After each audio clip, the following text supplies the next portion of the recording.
이번 시간에는 코로나 100만 시대의 임신과 출산이라는 주제로 이야기를 나눠보려고 합니다. 저희가 오늘 속 시원하게 답변을 해드릴 건데요. 속 시원하게 답변을 해주실 전문가 분들을 모시고 이야기를 나눌 건데요. 한림대 강남성심병원 감염내과 이재갑 교수님, 그리고 일산병원 산부인과 김의학 교수님 두 분 모셨습니다. 안녕하세요. 네, 안녕하세요. 네, 반갑습니다. 네, 나와주셔서 감사합니다. 네. 저 교수님 두 분한테 좀 질문을 드리고 싶은데요. 뉴스캐스터님과 이야기를 하다 보니 두 교수님이 코로나19 이후에 더 사신 것과 덜 사신 게 좀 궁금합니다. 이재혁 교수님 혹시 더 사신 거나 덜 사신 거 있나요? 가끔씩 스트레스를 받으면 쇼핑의 욕구가 갑자기 커져가지고 네. 코로나 시작하고 노트북만 3대를 산 것 같아요. 아, 노트북을요? 네. 김의혁 교수님 혹시 있으세요? 예, 저는 생활이 크게 달라진 게 없어가지고요. 네. 예, 더 사고 덜 사고 그런 게 없는 것 같습니다. 그렇군요. 예. 네. 오늘 두 분을 모셨는데요. 사실 코로나 100만 시대가 되면서 많은 사각지대들이 노출이 됐어요. 사회의 약한 고리들이 보이기도 했는데 저희가 또 생각하지 못했던 부분이 사실은 임신과 출산입니다. 조만간 우선 그 이야기를 하기 전에 조만간 코로나 하루 확진자가 10만 명을 넘을 거란 이제 전망이 나왔는데 또 20만 명 이상 나올 수 있다는 예측도 있고요. 그래서 이재갑 교수님과 김의혁 교수님은 이 전망에 대해서 어떻게 보시는지 그것부터 먼저 듣고 싶습니다. 네, 일단 지금 이제 여러 기관에서 좀 수학적 모델링을 하고 있는데 지금 가장 긍정적인 모델이 2월 말에 한 10만 명 정도, 그 다음에 가장 부정적인 모델들이 한 17만, 그리고 아마 3월 중순 정도가 아마 피크가 될 거라고 예상을 하는데 대부분 20만 명 내외가 이제 아마 최대치라고 얘기를 하고 있기는 합니다. 근데 다만 이제 수학적 모델링에 대한 한계에 대한 부분들은 이해를 해주셔야 되는데 수학적 모델링이라는 게 지금까지 발생 상황들을 바탕으로 해서 앞으로 바뀔 내용들을 여러 변수들을 이제 가정해서 하다 보니까 당연히 그대로 맞아떨어지지는 않거든요. 근데 다만 수학적 모델링이 주는 거는 경고거든요. 그러니까 지금 이대로 우리가 뭔가 대책을 하지 않으면 그런 상황이 될 수도 있으니까 뭔가 대책을 이제 쌓으라고 하는 부분인데 어쨌든 일단 지금 것의 수학적 모델링 결과는 그다지 긍정적이지 않다. 매우 암울한 전망. 특히 중환자에 대한 경고들도 2월 말에 3월 넘어가면 거의 2,000명 이상의 중환자가 발생할 수도 있다 이렇게 얘기를 하고 있기 때문에 의료 체계나 이런 부분도 상당히 힘들어질 수 있다고 예고를 하고 있어서 그러기 전에 뭔가 우리나라에서도 뭔가 이제 새로운 방법들 또는 이제 방역 강화든지 또 거리두기 강화나 이런 부분에 대한 고민들을 시작해야 되는 게 아닌가 생각이 듭니다. 네, 김의혁 교수님은. 예, 저는 이제 사실은 하루에 1,000명 나오거나 1,000명 나올 때도 난리가 났었는데 이제 저 개인적으로는 좀 보면은 제 방에 같이 근무하는 이제 간호사가 이제 식구들이 걸려가지고 안 나오게 됐고 저희 전공의도 이제 한 명이 또 코로나에 걸렸고 또 그 전공의랑 같이 잠깐 마스크 벗고 얘기했던 그 전공의 또 안 나오게 되고 마취과나 다른 과도 마찬가지고 병원이 지금 난리거든요. 그래서 이재갑 교수님 말씀하신 대로 말씀하신 대로 많이 계속 증가하는 건 맞겠는데 제가 예측은 할 수 없고 제 생각에는 하여튼 이게 이제 코로나가 정말 턱 끝까지 왔다, 다 왔다는 생각이 들어서 매우 두렵고요. 이제 중증 환자는 지금 별로 약간 줄긴 했어요. 저희 병원도 저희가 이제 코로나 전담 병원인데 중환자실도 조금 여유가 생기긴 했는데 이렇게 의료진들이 이렇게 걸리다 보니까 이게 앞으로 큰 문제가 되지 않을까. 지금의 방역 대책으로는 좀 방역 대책을 바꿔야 되지 않을까 하는 생각은 좀 하고 있습니다. 예. 궁금한데 이렇게 전공의들이 다 격리가 되면 그럼 교수님들은 어떻게 하십니까? 그러니까 이제 전공의들이 걸리면 제가 해야죠. 일할 사람이 없으니까 교수님이. 제가 다 합니다. 다 하는데 그래서 그런 상황은 피하고 싶으시군요. 피하고 싶죠. 피하고 싶은데 이게 지금 아직까지 이번이 첫째 주여서 정신이 없어서 아직은 괜찮습니다. 네, 지금 가장 많이 얘기가 나오는 게 오미크론 같은 경우에는 전파력은 강한데 치명률은 델타 변이보다는 낮다. 그래서 이제 코로나를 계절 독감처럼 관리해야 하는 것이 아니냐 이런 이야기가 나오고 있는데 이게 사실 이 얘기만 들으면 좀 그럴듯해 보이는데 그 뒤에 숨겨진 의미를 해석을 좀 해주셔야 될 것 같아요. 먼저 이재갑 교수님 말씀 주시죠. 그러니까 이제 오미크론의 계절 독감이라고 얘기하시는 분 수준이라고 얘기하시는 분들이 많은데 그러면 계절 독감은 만만한 질환이냐?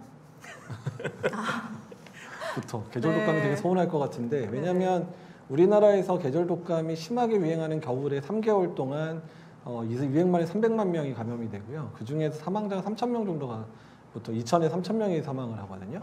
그럼 계절 독감도 2,000명, 3,000명씩 사망을 하는 상황인데 지금의 오미크론이 또 그만큼 계절 독감처럼 병독성이 완전히 약해졌냐 그러지도 않고 특히 고령층에서는 오미크론이 특히 미접종자에 대해서는 계절 독감보다 한 10배에서 20배 정도의 그런 치명률을 지금 보이고 있는 상황이거든요. 그러니까 미접종자한테는 절대로 계절 독감일 수도 없고 사실은 60대 이상의 어르신들한테는 계절 독감도 백신 맞지 않고 걸리게 되면 매우 위험한 질환에 해당이 됩니다. 그렇기 때문에 계절 독감이 뭔가 되게 가볍고 별거 아니라고 생각하시는 것 자체를 먼저 깨셔야 돼요. 특히 60대 이상의 고령층에서는 이제 그 생각을 버리셔야 되고요. 계절 독감처럼 우리가 취급을 하겠다라고 하는 거는 이제 의료 체계 자체가 너무 확진자가 많아지다 보니까 우리가 지금까지 운영했던 뭐 선별진료소나 임시선별 모든 사람을 재택 또는 생활치료소나 입원했던 이런 시스템을 앞으로 운영할 수가 없게 됐다라는 거를 반대로 얘기하는 거거든요. 그러니까 오히려 사실 이런 부분들은 사전부터 작년부터 먼저 준비를 해서 차곡차곡 왔어야 되는 상황인데 계속해서 미루고 있다가 오미크론 때문에 확진자가 확 늘어져 버리니까 그냥 어차피 밀려가지고 지금 계절 독감처럼 하지 않으면 아예 운영이 안 되는 상황이 된 부분이라는 부분들을 이해를 해주셔야 되고 또한 그러기 때문에 계절 독감 같지 않은 오미크론을 계절 독감처럼 할 수밖에 없는 상황이 됐기 때문에 그런 위험성들은 상당히 크다는 부분들을 기억을 해주셔야 됩니다. 그래서 미국에서 나온 통계들 보게 되면 오미크론이 한참 유행을 했을 때 미접종자하고 접종자에서의 입원율 차이가 8배 차이가 났거든요. 그러니까 미접종자한테는 오미크론은 아직도 계절 독감 같은 수준이 아니라 적어도 오리지널의 우한에서 유행했던 수준 정도의 바이러스 수준 정도일 거라 생각하고 다만 앞으로 시간이 많이 지나서 백신 접종 충분히 여러 번 하신 분들 또는 이미 걸린 분들 아니면 둘 다 하신 분들이 쌓여서 이제 정말 코로나 바이러스에 백신이든 걸려서든 간에 한 번씩이라도 경험을 하신 분들이 전 국민이 돼버리면 진짜 이제 적어도 아주 중증으로 가는 분들은 이제 별로 없어질 거니까 그때나 돼서야 계절 독감처럼 우리가 심리적으로 생각할 수 있게 되지 않을까. 그 시점이 빠르면 우리나라가 오미크론에 대해서 아주 심각하게 그냥 심각하게 알아서 된다면 한 올해 여름쯤 될 거고요. 근데 그 이후에라도 또 오미크론 외에 더 미친 이상한 변이요?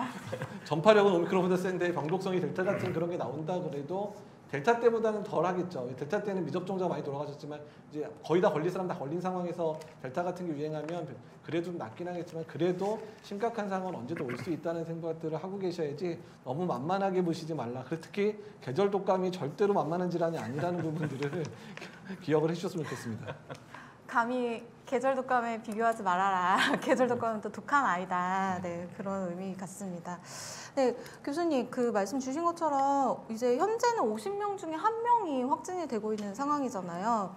그러다 보니까 코로나19 재택치료자 관리도 좀 개편이 됐는데 60세 이상, 50세 이상 기저질환자 등 고위험군 중심으로 좀 바뀌었습니다. 근데 이거에 대한 불안감 혹은 또 불만이 좀 있으신 분들도 있을 것 같아요. 지금 이렇게 코로나19 재택치료자 관리를 좀 개편한 이유에 대해서 설명을 해주실까요? 그러니까 이제 방금 전에 말씀드렸듯이 그냥 너무 확진자가 많이 나오니까 예전처럼 우리가 정말 풀 서비스를 하던 모든 서비스들이 이젠 더 이상 할 수 없는 상황이 돼버린 거거든요.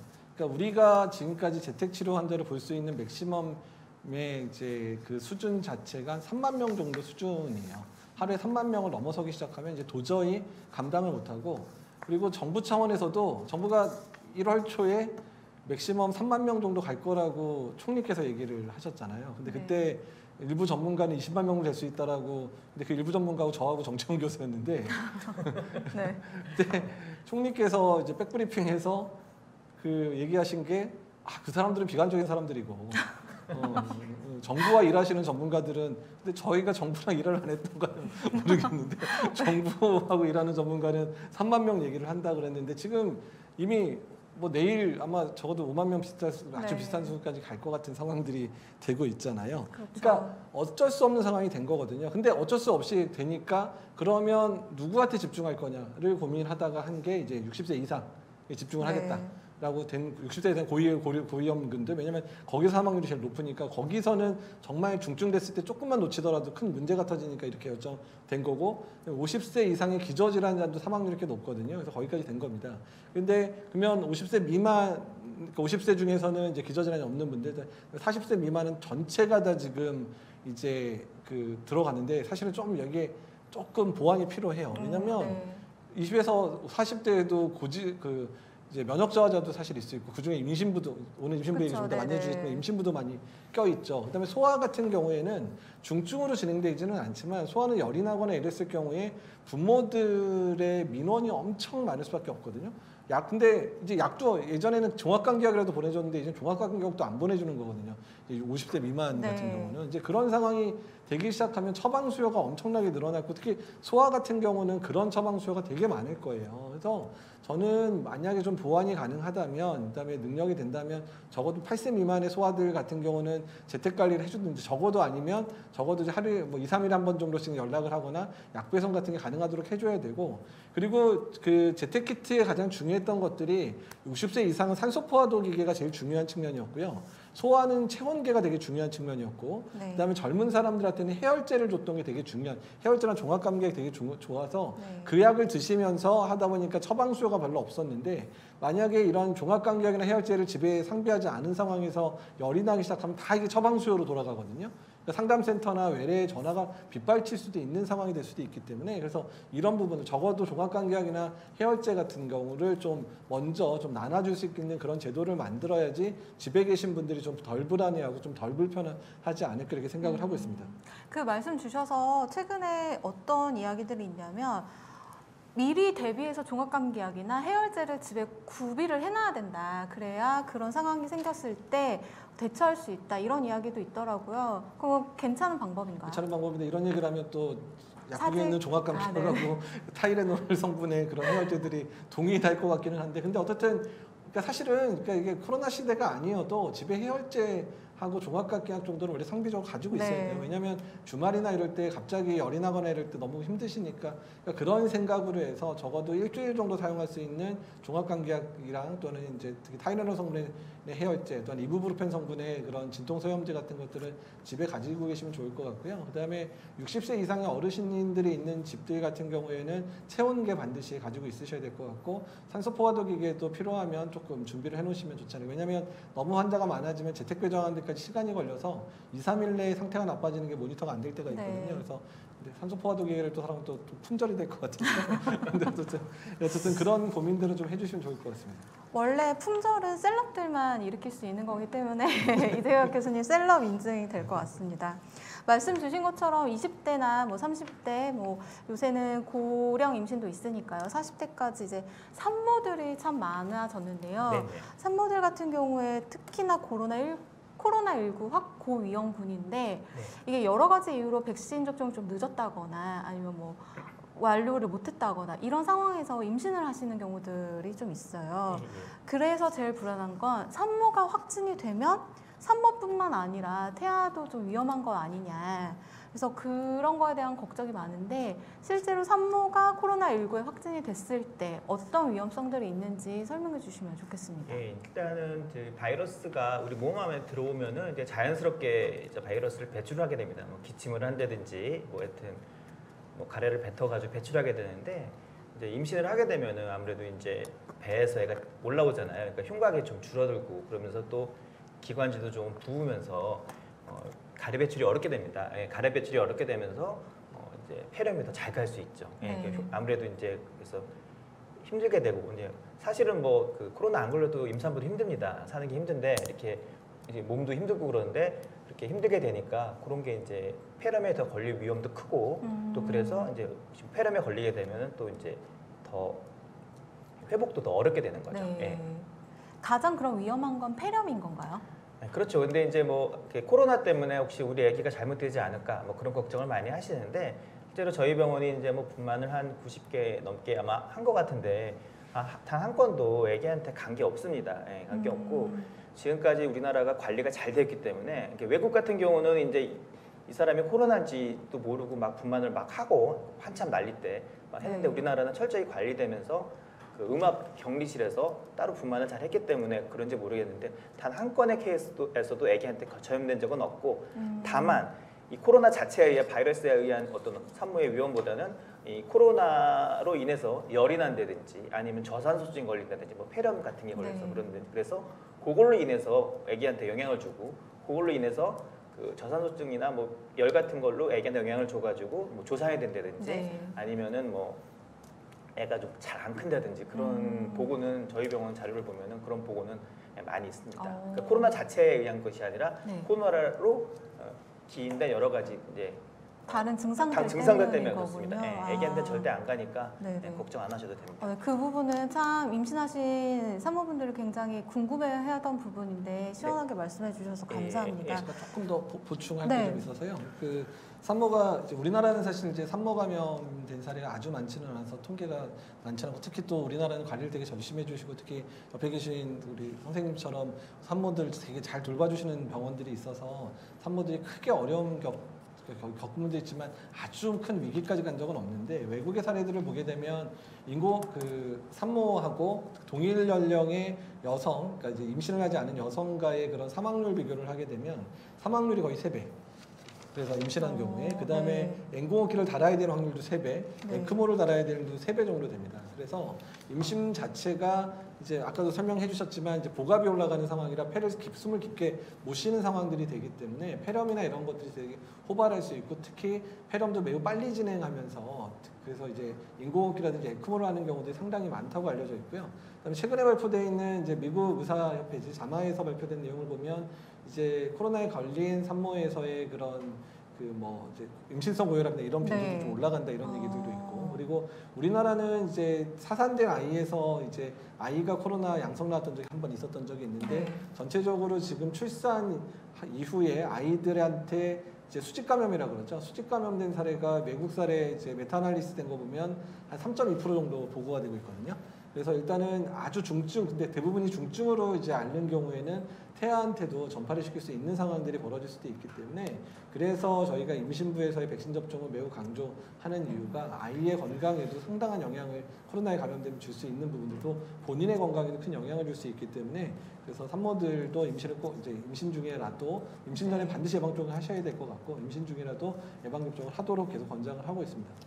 김의혁 교수님 같은 경우에는 네. 국내에서 이제 확진 산모를 가장 많이 진료하셨는데 네네. 그 비율이 어떤가요? 코로나19 백신을 접종한 임신부와 안 한 임신부의 비율. 지금 뭐 저 같은 경우는 그 코로나 백신을 맞으라고 많이 추천을 드리는데 아직 의사들 사이에서도 그거가 네. 이제 다 맞으라고 추천을 많이 안 하시더라고요. 좀 안타깝긴 한데 우리 이재갑 교수님처럼 열심히 홍보하시는 분도 있는데 또 그렇지 않으신 분들도 있고 사실은 환자들이 귀신같이 압니다. 의사들이 이 사람이 정말 백신을 추천하는 건지 아니면은 그 네가 알아서 해라 그러는 건지 그렇게 되는데 근데 다만 이제 저희 병원 자료를 보면은 백신을 맞은 사람 중에서 증상이 더 나빠지거나 그런 비율은 아주 현저하게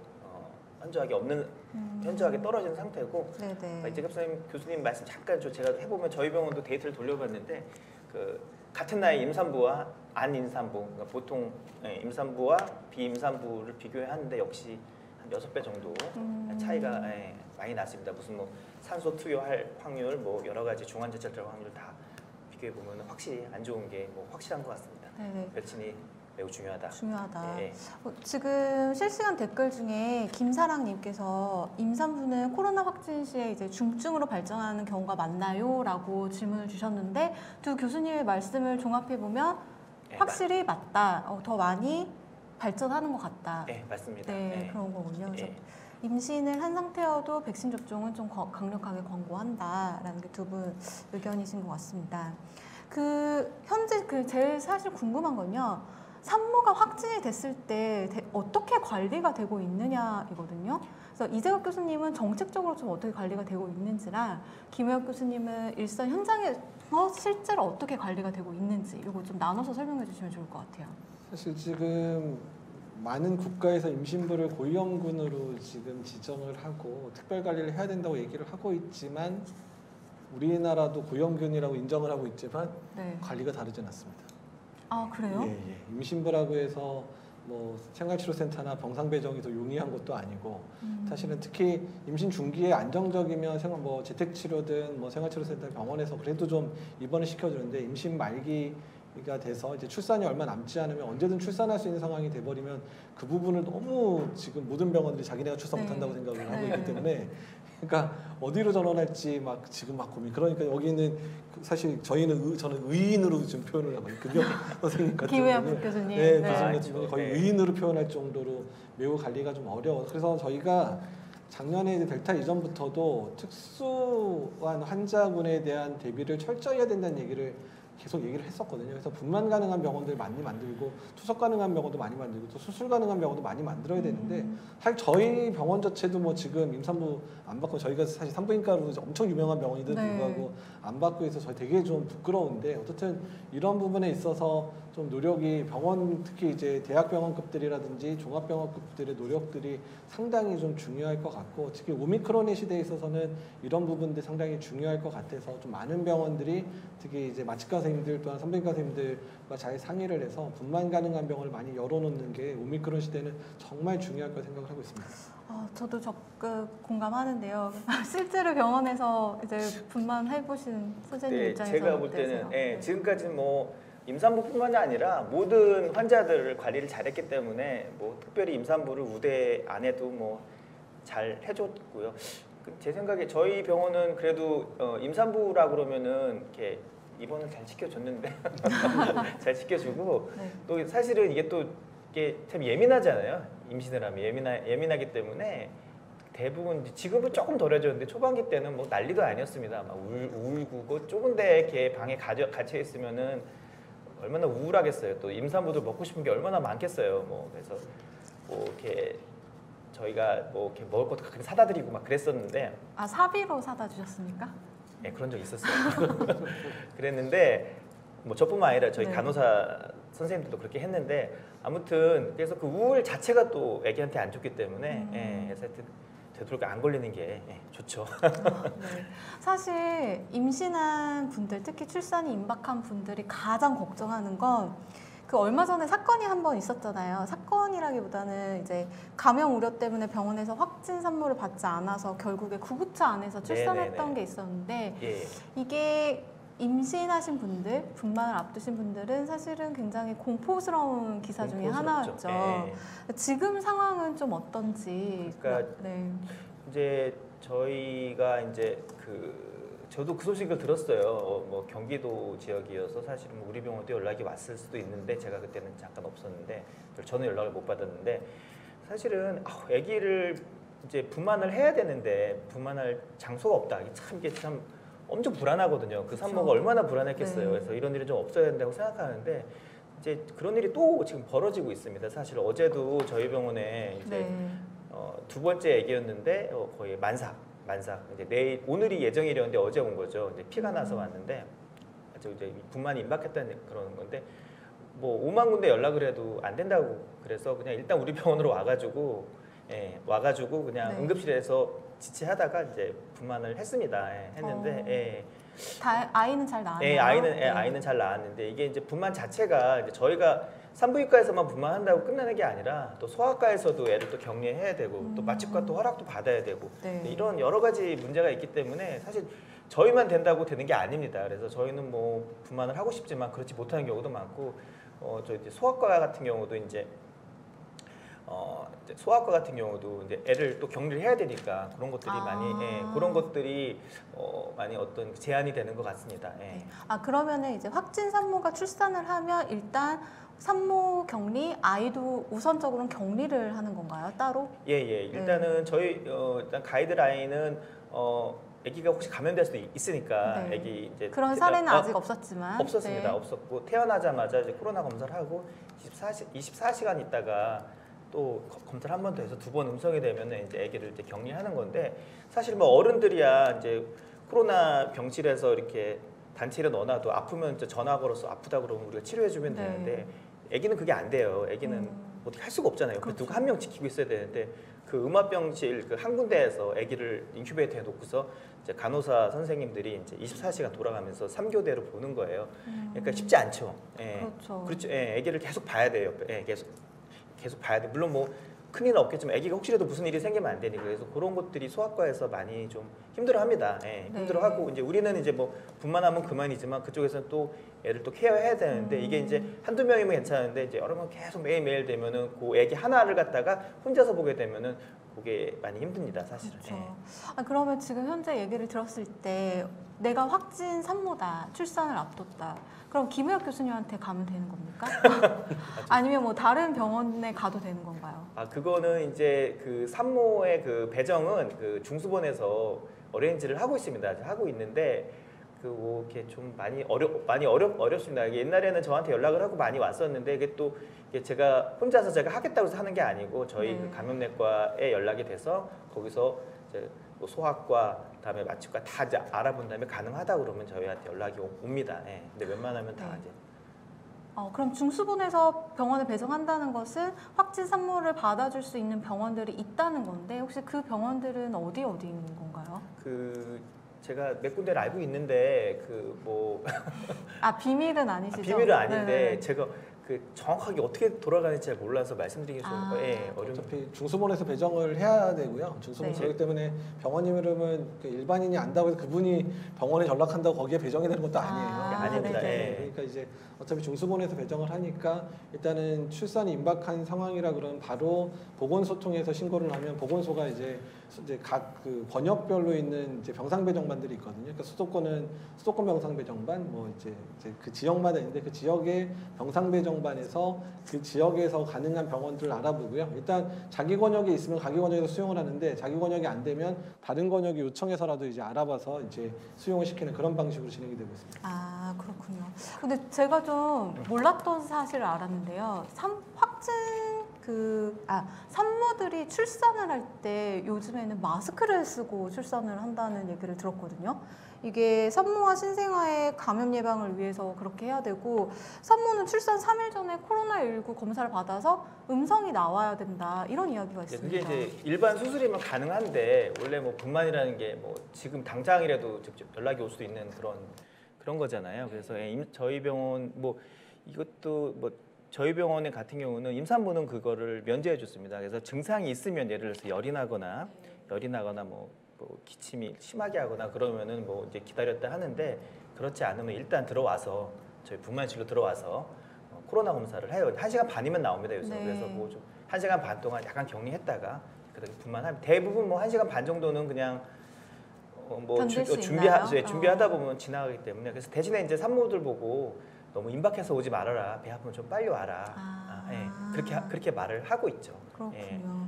예. 실제로 이제 맘카페 같은 데 올라온 출산 후기에서는 숨쉬기가 너무 힘들어서 몸에 힘이 잘 안 들어갔다. 과호흡 때문에 숨이 좀 가빴다. 이런 이야기가 있는데 이런 위험, 뭐 마스크를 쓰고 출산을 한다 하더라도 뭐 큰 위험이 있는 건 아닌 건가요? 그러니까 저희가 그 의심하기 시작하면은 사실 밑도 끝도 없거든요. 예. 근데 그래서 저는 그냥 아직까지는 산모들이 너무 힘들다 그러면 잠깐 마스크도 벗으라 그러고 왜냐하면 이제 음성이 확인되면은 네. 대신 저희는 마스크를 다 써야죠. 그렇게 하고 있습니다. 예. 이 산모가 자연 분만을 하는 경우 말고 이제 긴급하게 수술을 해야 되는 경우도 있을 텐데 그럴 때 의료진들은 어떻게 확진자 말씀이십니까? 네네, 확진자일 경우에 뭐 그냥 그 병원에서 세팅된 대로 네. 저희 병원 이제 수술방이 한 20개쯤 되는데 그 중에서 수술할 수 있는 음압이 되는 데는 2군데밖에 없어요. 그래서 네. 뭐 이제 동선을 처음에 짜고 그래가지고 그 음압병실에서 내려와서 그렇게 응급으로 수술할 수 있는데 네. 처음에는 사실 좀 많이 힘들었습니다. 뭐 여러 가지 뭐 힘들고 뭐 네. 우왕좌왕하고 원래 제가 수술 한 뭐 30분이면 하는데 한 2시간 걸렸던 것 같아요. 뭐 옷 입고, 옷 입고 또 원래 뭐 또 장갑도 뭐 3개, 4개 끼워야 된다고 그래가지고 그렇게 했는데 요즘은 뭐 그렇게 안 하는데. 제가 의사가 아니라 잘 모르는데 수술을 30분 만에 한다 이러면은 뭐 신의 경지라고 봐도 됩니까? 아니 그건 아니고요. 네. 그러니까 이제 어떤 거냐면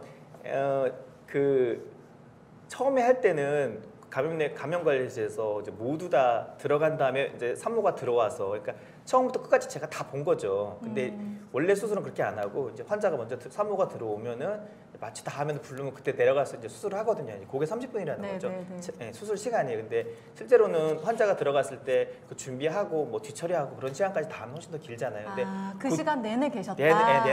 내내 있었고 또 이제 뭐 옷 입는 것도 아무래도 지금은 이제 뭐 옷을 거의 뭐 딴 생각하면서도 옷을 입을 수 있는데 그때는 또 옷을 또 열심히 잘 입고 전신 방호복 말씀하시는 예, 거죠. 우주복을 입고 또 네. 뭐 잘 안 보이고 네. 또 잘 안 보이고 특히 여자 선생님 같은 경우는 이 우주복을 입으면 머리가 작기 때문에 되게 힘들어하더라고요. 저는 뭐 원래 좀 머리가 커서 괜찮긴 했는데 네. 하여튼 뭐 그런 점도 있어가지고 지금은 뭐 잘할 수 있는데 처음에 세팅할 때 많이 저희가 좀 힘든 건 또 사실이었습니다. 예. 그렇군요. 여기 실시간 댓글 중에 몇 개 올라왔는데 영은님께서 임산부는 그럼 재택관리시의 집중관리 대상은 아닌 거냐라고 물어보셨어요. 임산부라고 해서 특별히 뭔가 이렇게 집중해서 케어를 해주거나 뭐 전화를 한 번 더 해주거나 이런 건 아닌 건가요?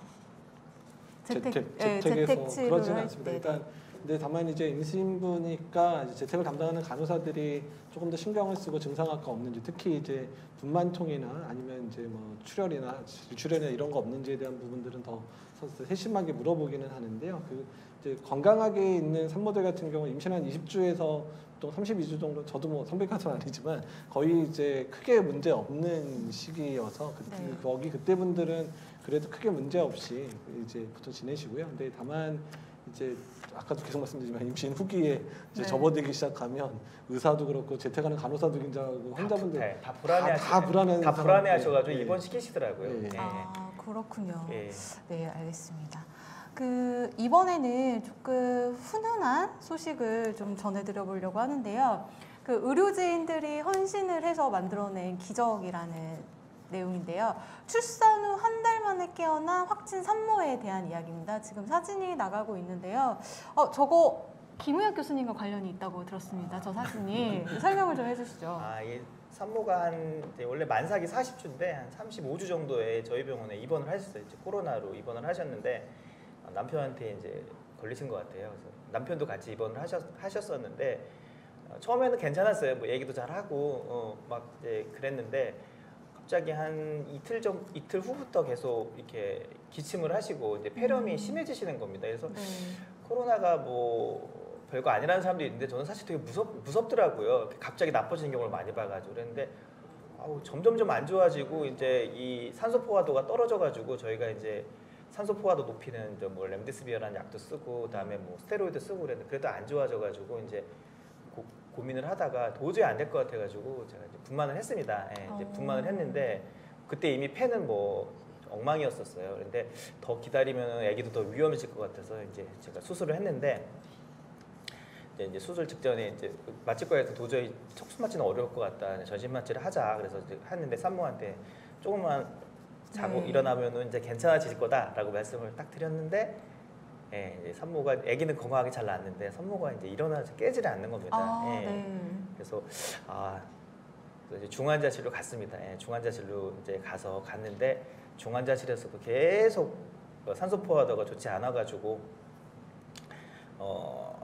걱정 많이 되셨겠어요. 예, 많이 됐죠. 제가 산모한테 한 마리, 제 말이 마지막이 되면 안 되잖아요. 그래서 이제 뭐 소독을 해주면서 산모가 어디서 보는 것 같은데 이렇게 무의식 중에도 들린다고 그러더라고요. 그래서 애기 뭐 일어나라. 애기 빨리빨리 일어나서 애기 봐야 되지 않냐고 많이 얘기를 하고 그랬는데 이제 결국 계속 나빠져서 에크모라고 그런 것까지 하게 됐습니다. 근데 에크모라는 게 원래 뭐 한 일주일 이상은 잘 안 하는 걸로 되게 일주일 이상 넘어가게 되면 회복이 잘 안 되는. 안 되는데 이제 또 같이 수술방 들어갔던 그 마취과 교수가 또 저한테 이거 힘들다고 막 그래서 너무 슬프더라고요. 근데 하여튼 그러고 있었는데 이제 그 전혀 차도가 없었는데 한 달 정도 지났나요? 근데 전혀 수술한 부위와 전혀 관계 없는 몸이 상태가 전부 나빠지니까 장출혈이 있었던 거예요. 그래서 저희 소화기내과 선생님들이 또 우주복을 쓰고 들어오셔서 중환자실에서 대장 내시경을 해서 한 2시간 동안 해가지고 지혈을 했습니다.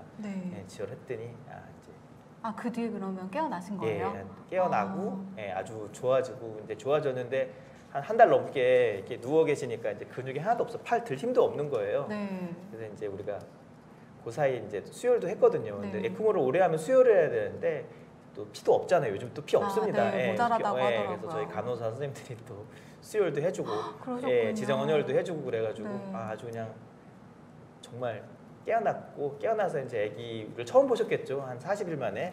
그러니까, 네. 예, 막 우시더라고요. 우는 거 보고서 사실 간호사들 다 울었고 저도 뭐 눈물이 나더라고요. 산모도 네. 이제 저를 처음에 못 알아보시더라고요. 그러더니 이제 저도 마스크 쓰고 있으니까 그러니까 또 알아보시고 저보고도 한참 우시더니, 그래서 이제 많이 좋아지셔가지고 저번 주에는 이제 중환자실 나왔고요. 이제 네. 뭐 퇴원도 지금 고려하고 있습니다. 그래서 그렇군요. 제가 살면서 예, 의사로서 보람을 가장 느꼈던 순간이 아닌가 하는 생각도 좀 들고, 근데 그때 그 산모 때문에 그 많은 저희 병원 의사 선생님들, 간호사 선생님들이 고생을 많이 하셨는데 하여튼 너무 되게 감사합니다. 감사한 일이죠. 네. 두 분이 계셔서 갑자기 궁금해지는 건데요. 산모인 경우에 확진이 됐다. 네. 그럼 산부인과로 가야 되는 건가요? 아니면 감염내과로 가야 되는 건가요? 우선적으로는 산부인과인가요? 저희는 저희 병원은 산부인과에서 일단 보고 있습니다. 입원도 산부인과에서 보고 있고요.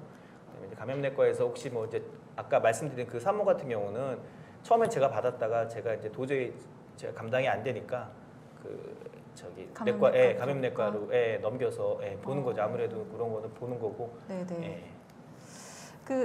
제가 좀 아까 전에도 말씀드리긴 했는데 이제 김우혁 교수님 같은 경우에는 국내에서 확진 산모를 가장 많이 이제 분만을 하신 분인데, 진료를 많이 하신 분인데, 확진 산모의 분만 대략 몇 명 정도 한 것 같으세요? 이제 제가 처음엔 막 쉬었는데 지금은 뭐 매일매일 업데이트가 돼가지고 한 90명쯤 제가 한 것 같습니다. 예, 요즘 해서 90명쯤 한 것 같고. 네.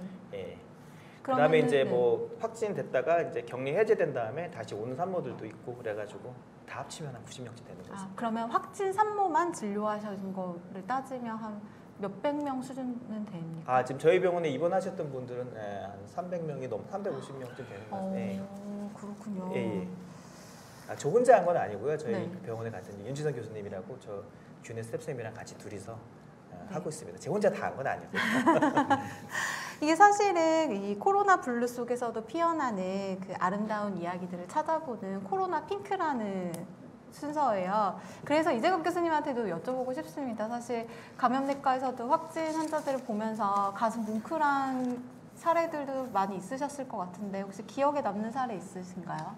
사실 뭐 뭉클 그럼 보람 있고 뿌듯했던? 보다 뿌듯했던 거는 뭐 이제 그 중환자실에서 정말 인공호흡기를 달까 말까를 정말 한 일주일 내내 고민했던 환자가 있어요. 근데 달려 그러면 환자 얼굴 보면 자기가 괜찮다고 막 그러는데 너무 불안해하고 막 이랬던 분인데 끝내 어떻든 인공호흡기 안 하고 그냥 하이플로우라 그래서 그냥 코에다가 강하게 이제 공기 넣는 걸 하고 잘 버텨가지고 이제 나왔는데 이제 격리 해제가 됐어요. 격리 해제 돼가지고 있는데 환자가 너무너무 불안해하는 거예요. 그러니까 네. 호흡곤란은 계속되고 폐는 완전 회복이 안 되고, 그래서 중간에 이거 폐이식을 해야 되는 건가 말 건가를 계속 고민을 하던 환자인데, 그래서 한 달 동안 아예 보호자가 그 중환자실 안에 너무 환자 불안해, 그 중환자실 안에 같이 누워가지고 옆에 누워서 그냥 한 달을 지냈는데, 그 사람이 이제 그래도 시간이 지나니까 그래도 코로나19는 메르스 때랑 좀 달랐던 게 그래도 회복되면 폐가 좋아지기 시작해요. 그래서 한 달째 이제 병실로 올라왔고, 그 다음에 2달을 더 병원에서 산소 연결하고 하다가 산소를 떼고 집에 가셨어요. 그래가지고 이제 외래를 이제 산소 안 한 상태에서 남편 손 꼭 붙들고, 근데 막 몸이 막 뻣뻣해가지고 막 건신히 걸어오는데, 외래 문을 딱 열고 들어오는데 이제 산소 연결 안 한 상태, 웃으면서 환자 딱 들어오는데, 네. 야, 이렇게도 될 수 있구나 생각이 들더니 그때 되게 좀 뭉클했었던 것 같아요. 근데 그분이 정말 속을 많이 써요. 너무 불안해하셔가지고 네. 같은 병동에 있는 간호사나 뭐 저나 뭐 주치의가 정말 매번 가서 손잡아주고 달래고 막 이러기를 한 2달을 했던 환자였거든요. 힐러 역할을 하셨고요. 마음을 좀 어루만져주는. 알겠습니다. 이렇게 코로나 시대에도 마음 따뜻해지는 아름다운 이야기들이 참 많은데요. 앞으로 코로나 핑크에서 많이 소개해드리도록 하겠습니다. 혹시 이런 훈훈한 사례를 이야기하고 싶으신 분들은 라디오 골뱅이 doc.co.kr로 사진과 함께 사연을 보내주셔도 됩니다. 궁금한 점이나 하고 싶은 얘기도 해당 메일로 보내주시면 되고요. 실시간으로 라이브가 진행될 때는 채팅을 통해서 올려주시면 오늘처럼 나오신 전문가분들이 직접 답변해 드릴 겁니다. 이번에는 좀 색다른 코너를 준비해 봤는데요. 시청자 전화 연결을 준비했습니다. 안 그래도 저출산 문제가 우리나라 심각하죠. 근데 코로나19 이후에 출산율이 더 떨어졌다고 합니다. 거기에 관리 사각지대에 놓인 코로나 시대에 임산부들은 실제로 어떤 상황인지 임산부를 전화 연결해서 직접 얘기를 들어보겠습니다. 제가 지금 전화 연결을 할 건데요. 잠시만요.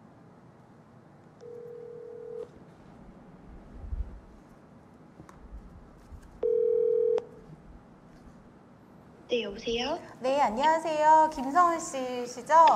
네, 네. 네, 안녕하세요. 관심 TV의 이혜성 기자입니다. 네, 네. 네, 지금 현재 임신 중이시라고요. 아, 네, 맞습니다. 혹시 예정일이 언제신가요? 저는 2월 17일이고요. 네. 오늘이 38주 5일? 이제는 언제 나와도 건강한 아기를 낳을 수 있다고 해요. 그렇군요. 일단 너무너무 축하드립니다. 네, 감사합니다. 네, 만삭이라 좀 많이 힘들지 않으세요? 일단은 제가 좀 양도 많고 배도 조금 많이 나온 편이어서 네. 약간 가진통이나 뭐 배가 뭉치는 거는 대부분 있는 일인데 체력이 너무 뚝뚝 떨어져서 활동이 조금 불편하기도 하고 네. 또 마스크를 쓰고 외출하다 보면 숨이 조금 잘 안 쉬어져서 네. 좀 그런 게 좀 힘들긴 해요. 배도 정말 많이 나오셨죠? 네, 배가 많이 나왔어요. 네, 임신하신 동안 사실 코로나 때문에 여러 가지로 힘드셨을 것 같은데 제일 힘들었던 건 어떤 건가요? 사실 갑작스런 백신 패스인데요. 제가 7개월 차에 임산부 요가랑 태교 교실을 다녔는데 네. 하루아침에 강제 환불을 당했어요. 강제 환불이요? 네, 이제 제가 백신을 맞지 않은 사람이어서 네. 그냥 바로 환불을 해주더라고요. 네, 그래서 이제 그 후에는 불가피한 활동을 할 때는 PCR 검사를 했었는데요. 사실 선별진료소에서도 노약자나 만삭 임산부를 위한 규정이 따로 없는지 똑같은 선별소에서 검사를 받아도 네. 직원에 따라서 먼저 배려를 받은 적도 있고요. 네. 똑같이 뭐 긴 시간 대기를 해서 검사를 받기도 했어서 약간 체력적으로 힘든 적도 있었어요. 네. 그래서 제가 막 여러 번 받지는 않았지만 PCR 검사 자체에 대한 신체적이라든지 뭐 심리적인 부담감이 있기는 했고요. 네. 또 길게 기다리시는 분들에게 약간 미안하기도 하더라고요. 그러셨군요. 네, 만삭이라서 밖에 오래 서 있기 진짜 힘드셨을 것 같은데 날씨도 좀 춥고 그래서. 네, 제가 감기에 걸리면 안 되잖아요. 네. 그래서 좀 그런 것들도 부담스럽고 그랬는데 이게 규정이 딱히 나와 있지는 않지 직원에 따라서 먼저 배려를 받기도 하고 똑같이 네. 기다리기도 했어요. 네. 그런데 또 2월 3일부터 임산부를 포함한 일반인은 코로나 PCR 검사를 받을 수 없게 바뀌었더라고요. 네, 맞아요. 바뀌었습니다. 네, 하지만 근데 출산을 할 때 제가 이제 오늘 만삭 검사를 하고 왔는데 PCR 검사를 꼭 하고 들어와야 된다, 입원을 해야 된다고 하더라고요. 네. 여보세요? 네, 네, 말씀하세요. 들립니다. 네. 네, 그런데 코로나 고위험군이라고 백신 패스에는 포함을 시키고 네. PCR 무료 검사에서는 제외를 당해서 저는 대학병원에서 출산을 해야 하니 8, 9만 원 정도의 검사비를 부담해야 된다고 전해 들었어요. 네. 아니면 병원에서 입원 진단서를 받아서 보건소에 가야지 PCR 검사를 할 수 있다고 하는데요. 네. 막달의 출산에 대한 두려움으로 좀 예민해져 있는데 이런 정부 지침이 임산부가 코로나 고려 대상자가 아닌가라는 약간 아쉬움이 조금 느껴지고 있어요. 그렇군요.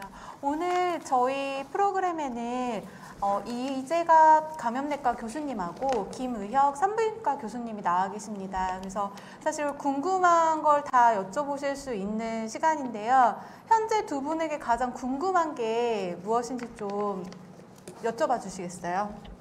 네, 가장 궁금한 거는 임산부랑 그리고 소유부가 백신을 맞아도 되는지 사실 흔히들 백신 부작용에 대해서 출처가 정확하지는 않지만 인터넷만 찾아봐도 쉽게 나오고 있거든요. 네. 그런데 어떤 의사 선생님이라도 자신 있게 백신을 추천하는 분을 만나보지 못했어요. 네. 오늘 만나실 겁니다. 네. 근데 임산부 독감 주사라든지 백일해처럼 막 강력하게 맞아라, 맞지 말아라 라고 오늘 확실하게 말해주실 수 있다면 큰 도움이 될 것 같습니다. 알겠습니다. 제가 전화를 전달해 드릴게요. 한번 답변 들어보시면 될 것 같습니다. 먼저 이재갑 교수님, 네. 여기에 이제 대고 말씀을 해주시면 됩니다. 네. 예, 안녕하세요. 저 칼림의대 감염내과 이재갑입니다. 네, 안녕하세요. 예. 그 임신부의 예방 접종과 관련되어 있는 부분들은 일단 이제 임상 시험이라고 해서 백신에 대한 연구 단계에서 동물 실험 그리고 인체 대상 실험 또한 최근에는 아예 임신부 대상의 백신 접종을 화이자 백신 같은 건 실제로 접종을 임신부 대상으로 접종을 해서 면역 상태 그리고 이상 반응을 본 연구들이 실제로 진행이 됐고요. 거기서 임신부에게 또는 이제 태아에게 별다른 문제를 일으키지 않는다는 부분들이 이미 많이 확인이 됐고요. 사실 우리나라는 접종을 많이 하지 않았지만 외국 같은 미국이나 유럽 같은 경우에는 꽤 많은 분들이 예방 접종을 했고 실제로 그 부분들에 대해서 이상 반응이 없는지 또한 태아에서 이상이 없는지를 이제 실시간으로 좀 조사를 하는 시스템들을 이제 미국이나 유럽은 운영을 하고 있는데 백신 접종 후에 출산 과정 중에서 이제 백신을 맞으신 분들에서 전혀 이제 그 임신 중에 생길 수 있는 여러 가지 이상 반응이나 또 태아에 대한 그런 문제가 됐던 적은 한 번도 없다라고 결과 지금 나오고 있습니다. 그래서 임신 중에 백신 접종은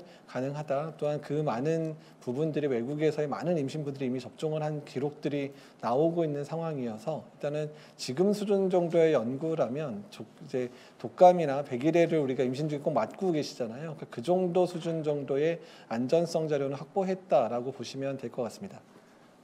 네, 감사합니다. 저도 예, 저 국민건강보험 일산병원 김우혁입니다. 예, 네. 산부인과 저는 백신 꼭 맞으세요.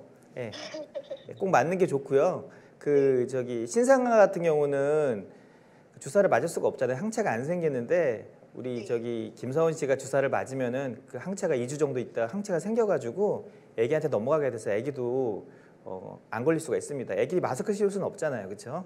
그래서 저는 맞으라고 강력히 권유드리고 혹시라도 코로나에 감염되시더라도 코로나 그 백신을 맞으신 분과 안 맞으신 분은 차이가 큽니다. 그러니까 꼭 맞도록 하세요. 그래서 지금 첫째신가요, 둘째신가요?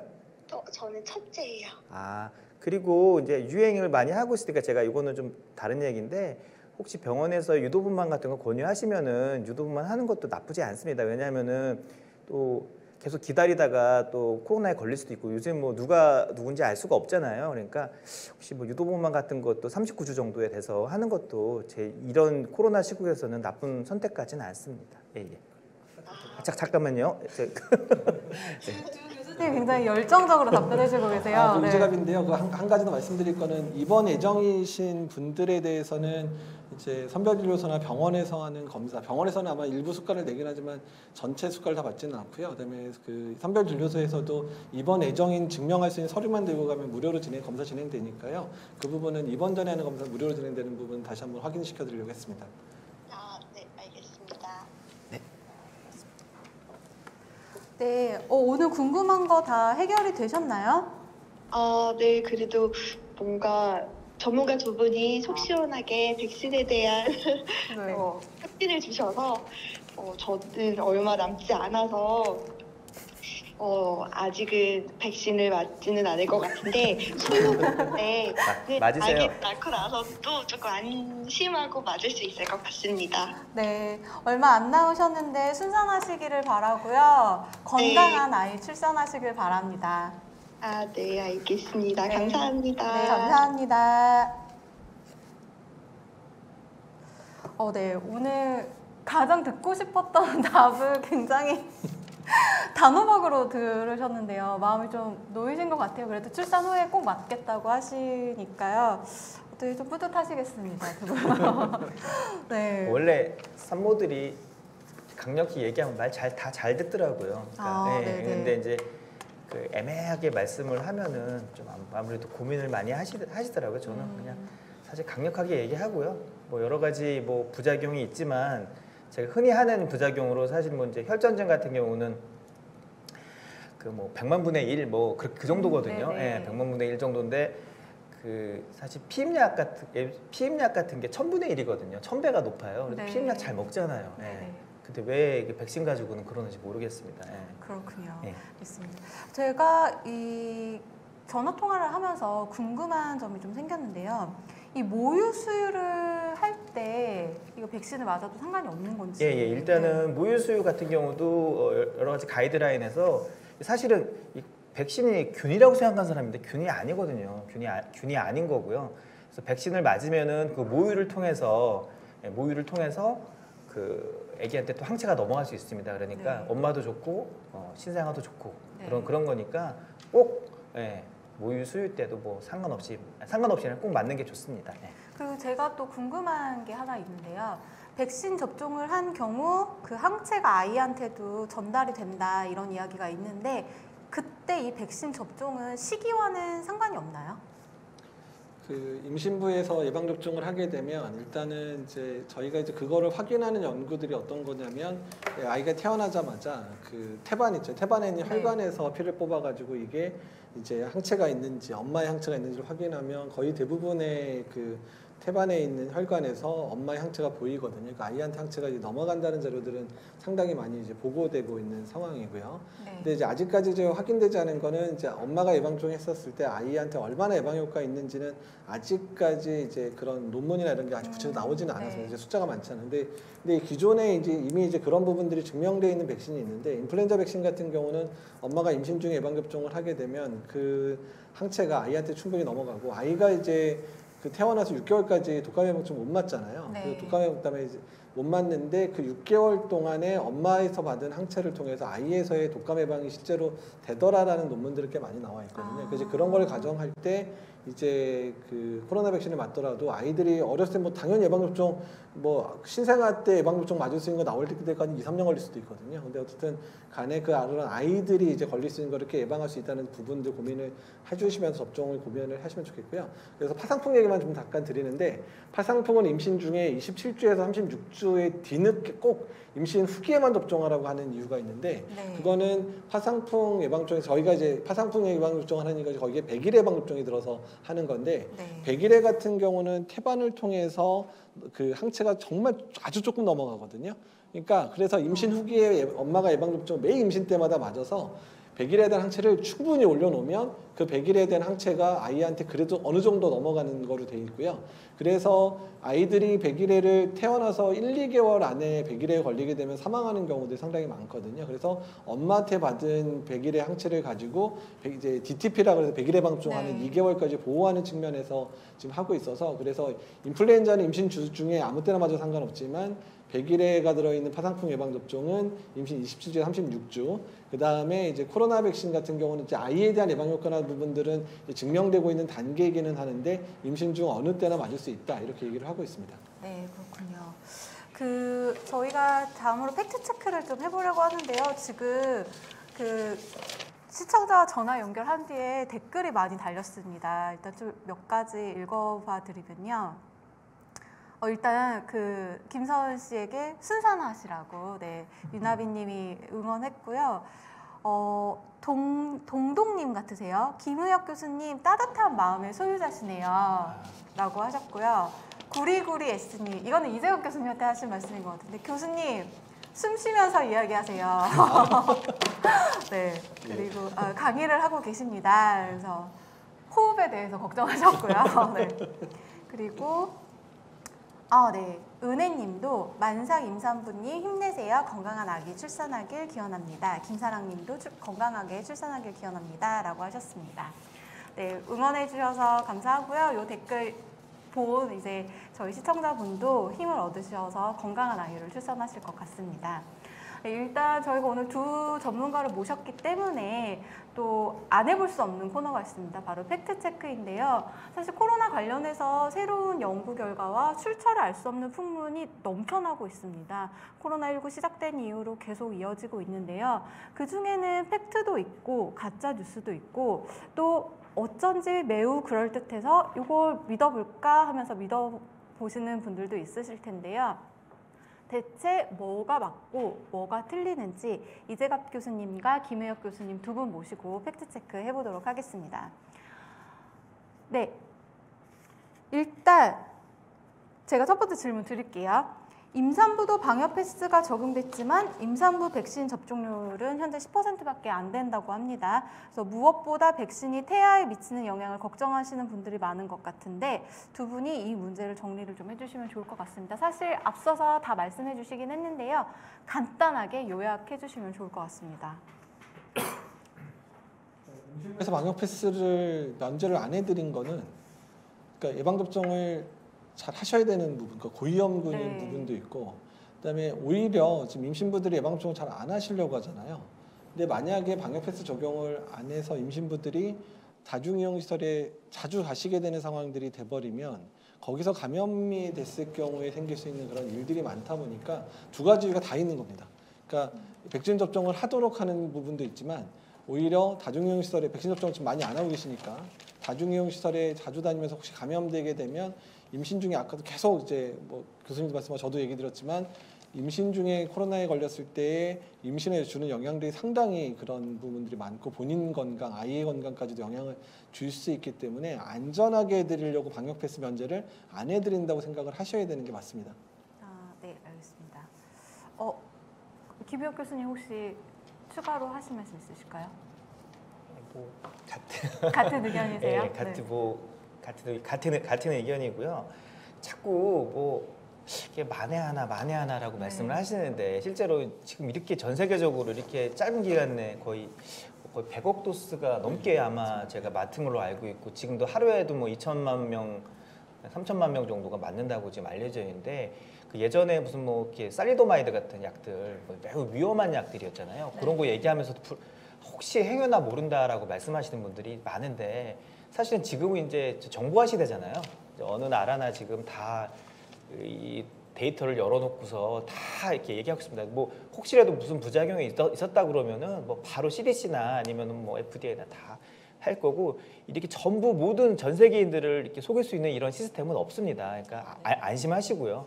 정보화 시대잖아요. 다 금방금방 서로 캐치하는 거니까 제발 좀 이런 어떤 그런 정부나 아니면 여러 가지 기관에서 말씀하시는 것 좀 믿으시고 제발 불안해하시지 않았으면 좋겠습니다. 네, 예. 알겠습니다. 그리고 또 가장 이제 궁금해하는 게 임산부는 백신 접종을 대체 언제 하는 게 좋을까? 이게 약간 말이 다르더라고요. 뭐 12주 이후면 된다, 뭐 20주 이후가 좋다, 뭐 30주 이후가 좋다 이런 이야기들이 많은데 두 분이 오늘 좀 정리해 주시면 좋겠습니다.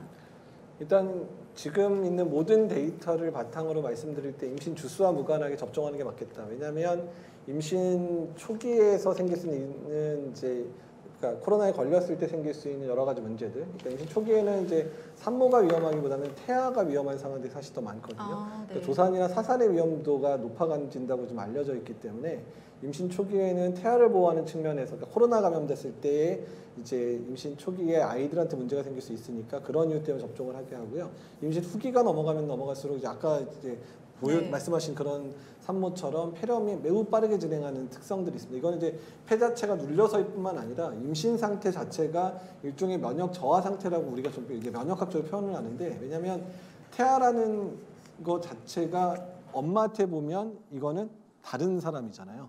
근데 다른 사람을 내 몸에 품고 있으려면 내 면역 체계가 제대로 작용하게 되면 태아 자체가 내 몸에서 살아남을 수 없죠. 네. 그러니까 태아를 품기 위해서 엄마의 면역을 일시적으로 약간 느슨하게 만들면서 태아를 배 안에서 계속 품게 하고 있기 때문에 그러니까 엄마의 면역 상태는 약간 떨어져 있기 때문에 그래서 폐렴이 오면 매우 빠르게 진행하고 매우 심한 폐렴이 산모에서 잘 오게 돼 있는 상황들이기 때문에요. 그러니까 그런 이유 때문에도 임신 주수와 무관하게 다 예방 접종을 하도록 권장을 하고 있습니다. 그럼 거기서 좀 궁금한 게요. 임신한 상태가 면역이 약간 이제 저하되어 있는 상황에서 백신을 접종하면 그러면 일반 사람들에 비해서는 부작용이 좀 더 많이 나타난다거나 이상 반응이 더 나타나거나 이럴 가능성은 없나요? 그러니까 이제 그 부분에 대해서 이제 많은 분들이 좀 잘못 오해를 하고 있는데 면역이 떨어져 있는 정도지만 그래도 이게 면역 저하자 수준은 아니에요. 이렇게 제가 말하는 거는. 그리고 면역 저하자가 만약에 예방 접종을 했을 때 이상 반응이 늘어나는 게 아니에요. 이 면역 저하자는 오히려 면역 반응이 약하게 나타나니까 이상 반응 빈도는 오히려 낮게 나타나거든요. 그러니까 네네. 생기는 문제는 면역이 떨어져 있어서 백신 효과가 충분히 안 나타나는 게 문제입니다. 근데 일단 임신부는 다행인 거는 그 면역 저하 수준 정도가 높지는 않기 때문에 이제 면역이나 이런 것도 지금 임신부에 대해서 mRNA 백신이나 아스트라제네카 백신 연구된 걸 보면 항체 형성에 이런 건 비임신부랑 거의 비슷하거나 살짝 좀 낮은 수준 정도로 항체가 생겨서 효과가 떨어지지는 않기 때문에 괜찮다. 그다음에 이상 반응이 임신부라고 해서 늘어나느냐 더 늘어나지 않는다는 데이터는 지금 여러 논문이나 여러 자료에서 나오고 있습니다. 그렇군요. 그러면은 김우혁 교수님께 여쭤보고 싶은데요. 임산부가 백신을 접종한 후에 열이 좀 난다든가 이런 반응이 나타날 수 있잖아요. 그럴 때는 어떻게 대처해야 하나요? 뭐 일반 똑같습니다. 그래서 타이레놀 그냥 드시면 되고요. 네. 타이레놀 드시면 되고 그리고 일반인과 똑같이 그냥 네. 하시면 되고요. 그 뭐 이제 저희 가이드라인에서 12주를 기준으로 해서 뭐 12주 이하면은 뭐 의사와 상의하고 뭐 그런 얘기가 있는데 네. 그 이유는 무슨 뭐 효과 때문에 그런 게 아니고요. 12주 이전에 유산이 많이 되거든요. 그래서 이제 그런 위험 때문에 뭐 의사와 상의해서 맞으라 그러는데 실제로 저는 그냥 관계없이 맞으라고 말씀드리고 싶습니다. 특히 이제 우리가 그냥 생각해봐도 임신 초반기 때 걸리게 되면은 뭐 엄마가 열이 나거나 엄마가 많이 아프거나 그러면 아기한테 영향을 미칠 수 있을 것 같잖아요. 그렇죠. 그렇기 때문에 오히려 임신 말기보다는 임신 초반기 때 더 중요할 수도 있어요. 코로나 안 걸리는 게 더 중요할 수도 있습니다. 그래서 네. 그런 거 잘 참고하시고요. 뭐 사실은 참 많이 아까 이거 네네. 방송 시작해서 얘기했지만 많이 어렵습니다. 뭐 의사들 중에서도 뭐 이렇게 이런 컨센서스가 이루어지게 어떤 합의가 이루어지지 않은 경우도 있지만 하여튼 여러 논문이나 여러 자료들에서는 뭐 모두 다 괜찮다. 뭐 임신하는데도 문제 없고 불임이랑도 관련 없고 다음에 뭐 생리 주기는 좀 불규칙해질 수 있습니다. 네네. 이거는 이제 코로나 백신 때문에 그런 게 아니라 이제 다른 또 백신도 면역적 반응에 의해서 좀 생리가 좀 불규칙해질 수 있는데 그래서 하여튼 대부분 괜찮다고 대부분이 아니라 모든 자료에서 논문에서 스터디에서 괜찮다고 돼 있으니까 네. 안심하시고 그냥 맞으시면 되겠습니다. 예.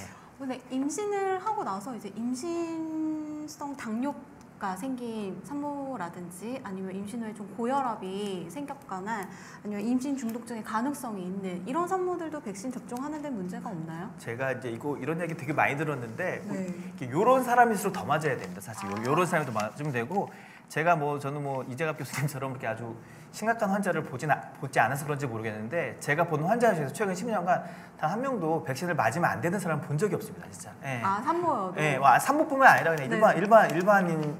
일반 그냥 제가 뭐 산모만 보는 것도 아니고 뭐 여러 가지 뭐 폐경 환자도 보고 가끔씩 그렇긴 하는데 네. 진짜 이 사람은 정말 백신을 맞으면 안 돼. 그런 사람을 다 한 번도 본 적이 없습니다. 그러니까 안심하시고 오히려 이거 좀 저희 병원 얘기인데 이거 한 40대 중반이신 분인데 그 혈전증이 있다고 주사를 안 맞으신 분이 네. 있었습니다. 근데 저도 이제 제 환자는 아니어서 제가 뭐 남자 환자를 볼 일은 없으니까 응급실에서 봤는데 갑자기 이렇게 돌아가셨더라고요. 예.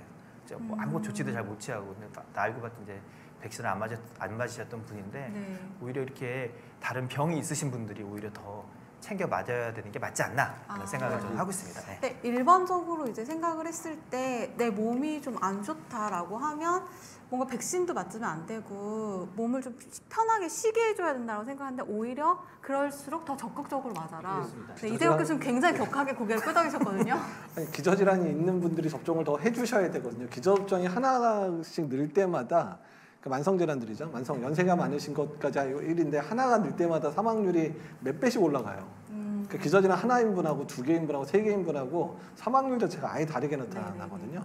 그래서 제발 제발 기저질환이 있으면 기저질환이 많으면 많을수록 나는 예방접종을 더 해야 되는 사람인 거지 기저질환이 많기 때문에 나는 예방접종을 맞으면 위험해 이런 생각을 절대로 하면 안 되신다는 부분들을 네. 제가 이 부분만 한 1000번쯤 방송에서 얘기한 것 그래서 같은데 여러분 예, 들어봤습니다. 그래서 꼭 그렇게 해주셔야 됩니다. 예. 이재학 교수님이 오늘 동지를 만나면서 아, 소울메이트를 너무 만나고 뿌듯해요. 왜냐하면 산부인과 선생님 중에서 이렇게 속 네. 시원하게 백신 맞으라는 얘기하시는 분 많지는 않으세요. 네, 맞습니다. 근데 이제 산부인과 선생님들이 가진 저 너무 고생을 해가지고요. 예, 예. 저는 산모를 보면서 저희가 이제 중환자실에 가는 산모들 보면은 이제 거의 백신 맞은 사람이 없어요. 다 안 맞으신 분들이 많고 그리고 또 궁금해서 물어보거든요. 그래서 그 백신 저기 맞으라는 소리 안 들었냐고 못 들었다고. 그래서 그게 좀 그래서 저는 이제 맨날 보잖아요. 그래서 네네. 그걸 보니까 예, 좀 맞았으면 좋겠는데. 예, 맞으면 좋겠다. 그리고 제 산모들 이제 안 맞으신 분들 있으면 오늘도 그 얘기를 했는데 이제 안 맞은 상태에서 걸려오면 난 모른다. 그렇게 말씀을 드리고 있습니다. 네, 그렇군요. 산부인과학회에서 아주 초기부터 이제 산모에서 백신 접종 필요하다는 거를 발표를 해주셔서 저는 너무 감사하게 생각을 했고요. 네네. 그래서 그런 발표 내용들 또 최근에 나온 여러 데이터들을 보더라도 정말 백신 접종을 하는 게 좋다라는 논문들이 계속 쌓이고 있는 상황들이거든요. 그리고 전 세계 모든 국가가 임신부에서 백신 접종을 다 권장을 하거든요. 어느 국가가 미쳤다고 임신부한테 문제가 되는데 맞으세요 이런 얘기를 하는 국가가 어디 있겠어요. 네. 그러니까 전 세계 모든 국가에서 다 권장을 하고 있는 부분이니까 이제 좀 많이 이제 생각이 많으시고 좀 진짜 그래야 되나 생각을 하실지 모르겠지만 그만큼 맞으시면 정말 그런 코로나에 감염됐다 혹시라도 걸리도 돌파 감염돼도 그래도 큰 문제 안 생기고 그리고 또 안 걸릴 수 있는 확률도 훨씬 더 올라가는 거니까 그래서 임신부에서 예방접종은 계속 100번, 1000번 말해도 꼭 맞으시면 좋겠습니다. 임신하면은 이제 좀 맞아야 되는 백신들이 많잖아요. 네네. 그런 백신들하고 같이 코로나19 백신을 맞아도 되는 거죠? 예, 그렇습니다. 어. 맞죠. 네 맞습니다. 일단은 그죠. 지금 이제 모든 그러니까 사실 그러니까 모든 백신 자체를 맞을 때 다 동시에 맞아도 상관없다고 돼 있어요. 모든 백신은 아, 네네. 모든 백신은 같은 날 맞아도 되긴 되고요. 그래서 뭐 아시겠지만 신생아 태어나서 2개월, 4개월, 6개월은 그 2, 4, 6개월에 백신 맞는 게 많으니까 하루에 6개씩, 7개씩도 다 맞아도 애기 그 신생아 애기들도 별 문제 없거든요. 그래서 임신부든 임신부 아니든 간에 동시에 여러 개 백신을 맞아야 되는 상황에서는 다 접종을 같이 하면 된다. 다만 임신부 같은 경우는 지금 접종을 권장하고 있는 게 대표적인 게 인플루엔자, 그다음에 파상풍, 디프테리아, 백일의 백신 아까도 강조했던 거고, 그다음에 이제 코로나 백신 네네. 세 가지는 반드시 임신 중에서도 접종하도록 권장하고 있는 부분이니까 이제 만약에 내가 깜빡하고 안 왔다 그러면 세 개 다 같이 마셔도 되고 특히 이제 파상풍, 디프테리아, 백일의 백신은 27주에서 36주 사이에 접종을 하게 돼 있는데 내가 만약에 27주, 36주 될 때까지 코로나 백신이나 인플루엔자 백신 안 맞았다 그러면 그때 당일날 같이 맞으셔도 됩니다.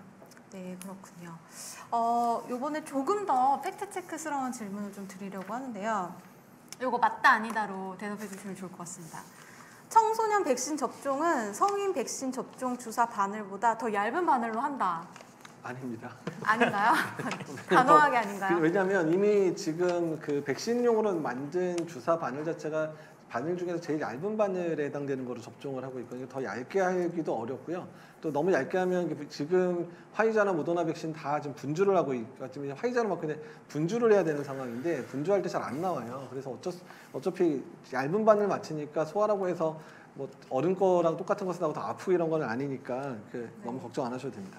네.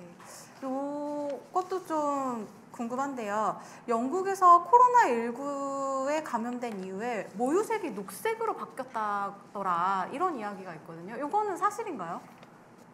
저는 이거 네. 처음 들어가지고요. 심지어 이 녹색 모유를 먹고 코로나19에 걸린 아이가 완치됐다는 이야기가 있는데요. 그냥 시간 지나서 나은 거 아닐까요? 아, 나을 아이가 나았다. 예, 아, 예, 이거 좀 이게 잘 모르겠어요. 이거 사실 어제 이 자료를 받고서 제가 검색해 보려고 그랬는데 네. 잊어버렸네요. 중요한 건 아닌 것 같습니다. 네, 중요한 건 아니다. 네. 코로나19에 걸린 산모가 신생아에게 모유를 수유해도 괜찮다, 안 괜찮다. 어느 게 맞나요? 이건 일단은 코로나가 이제 비말 감염이니까 네. 제 생각에는 뭐 아무래도 하다 보면은 마스크를 잘 쓰고 하면 괜찮겠지만 그래봤자 격리 기간 이제 열흘이거든요. 네. 그건 좀 피해서 하는 게 좋지 않나. 그리고 이제 이게 이게 좀 말이 안 되는 게 코로나에 걸리면은 분만을 하게 되면 격리가 되거든요. 그럼 네. 애랑 아주 자연스럽게 떨어지게 돼요. 그래서 뭐 저 아는 그 원장님은 뭐 모유를 코로나 병동에서 배달을 하는데 나보고 어떻게 하냐고 물어보시더라고요. 예, 되게 유명한 원장. 예. 그래서 굳이 그렇게까지 모유 수유를 꼭 해야 되나 그런 생각이 좀 들고요. 예. 그러니까 이제 근데 격리 이게 초유를 먹여야 된다 이런 얘기가 있잖아요. 그러니까 이제 그런데 이제 좀 배달하다가 또 뭐 또 좀 왠지 찜찜한 것 같아요. 아, 예, 예. 아이가 초유를 먹는 걸로 얻을 수 있는 이득보다 이제 위험성이 더 크다. 그러니까 아기 낳고 나서 어차피 격리됐는데 그 열흘 정도잖아요. 네. 그리고 이제 중간에 정말 운이 없어가지고 그 딱 발생된 날 걸린 날 아기를 낳았어요. 그래야 열흘인 거지. 대부분의 경우는 또 뭐 4, 5일 있다가 하고 그러니까 그게 4, 5일인데 굳이 뭐 이거를 뭐 아무리 모유가 좋다고 그래도 굳이 이거를 그렇게까지 뭐 열심히 할 필요가 있나 하는 생각 좀 들고요. 예. 네. 다만 이제 뭐 마스크를 잘 쓰고 그러면은 뭐 상관은 없겠죠. 없겠는데 네. 이제 예, 그렇습니다. 예, 별로 좀 알겠습니다. 현실성이 좀 없는 것 같습니다. 이재혁 교수님은 이런 풍문 안 들어보셨어요? 못 들어봤는데 저도. 네, 그렇군요. 그러면은 반대로 백신 맞은 산모의 모유를 먹이면 아이한테 항체가 전달되는 모유를 통해 항체가 전달될 수는 있나요? 예, 모유에서 이제 엄마가 백신을 맞은 경우에서 모유에서 이제 그 코로나19 항체를 검사를 해보면 양성으로 나오거든요. 그래서 이제 아이들한테도 이제 전달이 되니까 이제 그런 부분도 아이에게 이제 중요한 이제 아이들이 코로나 걸리지 않게 하는 예방하는 주요한 거로 쓰일 수 있겠다. 그러니까 태반을 통해 전달도 되고 또 모유를 통해서 전달이 되기 때문에 그 부분이 이제 아이의 건강에 상당히 중요할 것 같다라고 저도 최근에 사실은 이제 산부인과 선생님들 대상의 강의록을 준비한 적이 있어서 네. 열심히 읽어봤더니 그런 내용들이 많이 나오더라고요 요새. 예.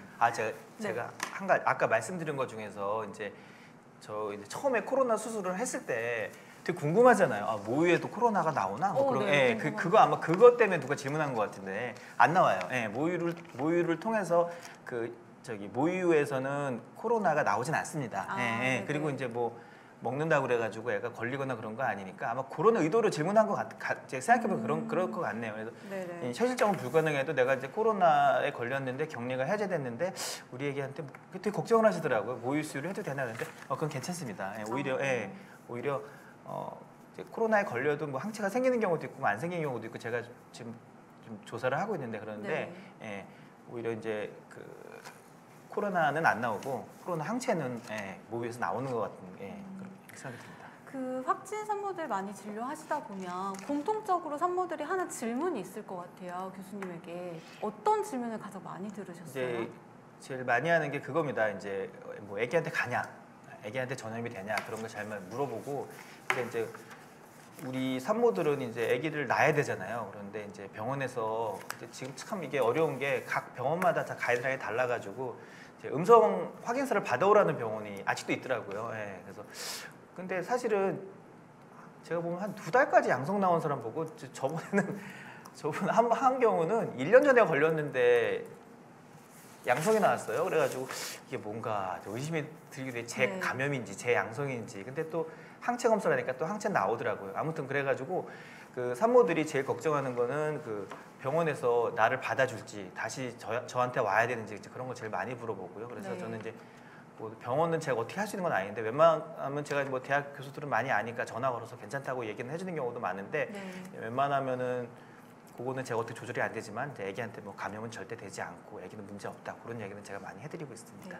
이재혁 교수님은 산모 진료하신 적 있으신가요? 저는 재택 산모만 통화를 해봐서 재택 산모들 그 이야기를 좀 해주세요. 그러니까 이제 재택 산모인데 증상이 이제 열이 계속 나고 이제 안 좋으니까 이제 계속 연락이 오면 그래서 그때 또 특히 그 11월, 12월에 병실 한참 없을 때 또 재택 환자 중에 산모들이 꽤 있었거든요. 그래서 저희가 일단은 이제 제일 먼저 질문하는 거는 그러니까 해열제 뭐 먹으면 좋겠냐라고 물어봐서 타이레놀 성분, 그러니까 아세타미노펜 성분들은 임신 중에 이제 임신 위험도를 뭐 A, B, C, D 이로 나는데 A는 전혀 문제 없다, B도 크게 문제 없다 정도거든요. 근데 이제 B의 타이레놀이 B니까 타이레놀 성분은 B니까 그래서 임신 중에 이제 열이 나면 이제 반드시 먹으라고 그러고 이제 더 중요한 게 뭐냐면 산모들이 열이 날 때 열을 안 떨구면 그게 오히려 문제가 되는 경우들이 있어요. 특히 아, 이제 네네. 만삭이 돼가거나 이럴 때 그런 것들이 이제 진통이나 이런 것들을 유도할 수도 있고, 그다음에 산모 자체의 건강에도 문제가 되고, 열 나는 것 자체가 아이한테 되게 스트레스로 작용을 하는데, 그래서 엄마들이 열 나면 해열제 꼭 먹으라고 저희가 얘기를 하거든요. 그래서 이제 그 부분들은 좀 기억을 하셔서 했는데, 그래서 이제 그런 부분 설명드리는 게 제일 주된 거였어요. 그러니까 내가 열 나는데 애기 때문에 자, 해열제도 안 먹어야 되는 거냐고 물어보면 네. 먹어야 애한테 도움이 된다고. 먹어야 얘도 열이 안 나야지. 엄마가 스트레스를 안 받아야 얘도 애가 스트레스를 안 받으니까 엄마 꼭 열 날 때는 해열제 드셔야 된다고. 그리고 네. 기침이 너무 심해서 못 잔다. 너무 심해서 해서 기침약 중 괜찮은 거. 그래서 기침약 중에서도 먹을 수 있는 거 있다. 그래서 기침 해가지고 잠을 못 자가지고 하는 것도 애한테 스트레스니까 기침약도 이제 가능한 거 드릴 테니까 먹어라. 그리고 콧물이 너무 많이 나와가지고 나 너무 힘들다. 네. 그래서 콧물약도 임신 중에 먹을 수 있는 약이 있다. 그래서 저희가 그런 거 다 골라서 드릴 테니까 오히려 열 나고 콧물 나고 기침해서 스트레스 받느니 임신 중에 먹어도 되는 약 의사랑 상의해서 다 골라서 드릴 거니까 그런 약 드시면서 푹 쉬고 그러는 게 빨리 낫고 애한테도 건강한, 애도 스트레스 안 준다, 이런 얘기를 좀 여러 번 했던 것 같습니다. 네네. 제가 여기서 하나만 네. 말씀드리면은 사람들이 이제 약에 의한 부작용을 많이 걱정하시는데 네. 실제로 약에 의한 부작용보다는 말씀드린 대로 열이 나든지 네.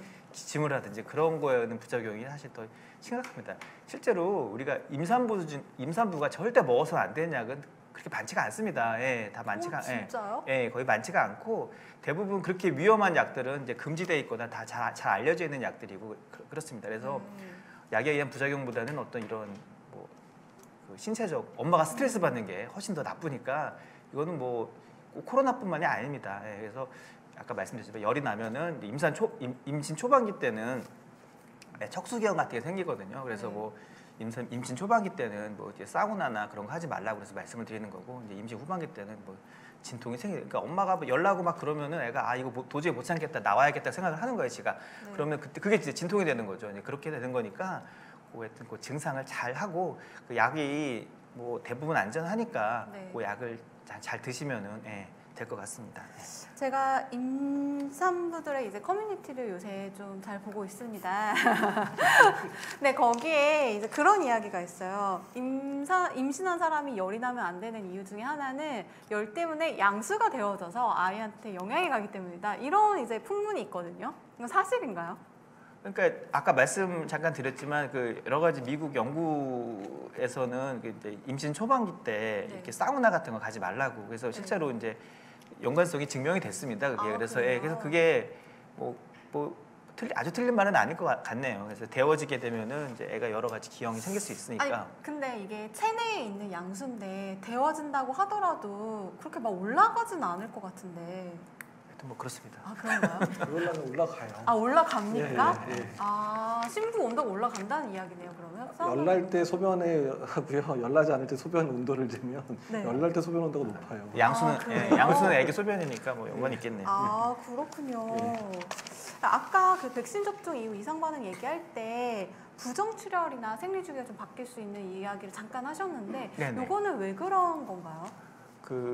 그거는 이번에 이제 그 사실은 그 생리 주기에 대한 것들은 별로 이렇게 중요시 여기지 않았던 것 같아요. 그런데 이제 데이터가 많이 모이다 보니까 이제 이번에 뭐 발표한 걸 보니까 아까 말씀드렸다시피 이거는 이제 코로나 백신뿐만 아니라 HPV 바이러스니까 자궁경부암 백신 때도 그런 생긴다고 그러는 거 봐서는 기전이 뭐 확실하진 않은데 어떤 면역학적 반응에 의해서 이런 게 아닌가 싶고요. 네네. 만약에 이제 대부분은 한 달 정도 지나면 한 사이클 지나면 다 돌아오더라고요. 다 돌아오고 네. 그래서 이제 뭐 생리주기가 불규칙하니까 아까 말씀드렸다시피 뭐 유산이나 뭐 임신이 또 안 되지 않을까 걱정하시는 분들이 많은데 그런 것도 이제 요즘 빅데이터가 많으니까요. 네네. 전혀 뭐 임신율과는 관련이 없었다라고 보고가 되고 있습니다. 네. 그 임신 주기가 변동이 되는 생리주기가 주기가 생리주기 변동되기는 어렵죠. 그러니까 생리주기 그 변동인다는 논문을 그래서 제가 최근에 찾아봤어요. 하도 우리나라 언론에서 너무 과하게 보도를 해서 네. 봤더니 0.451을 바뀌어요.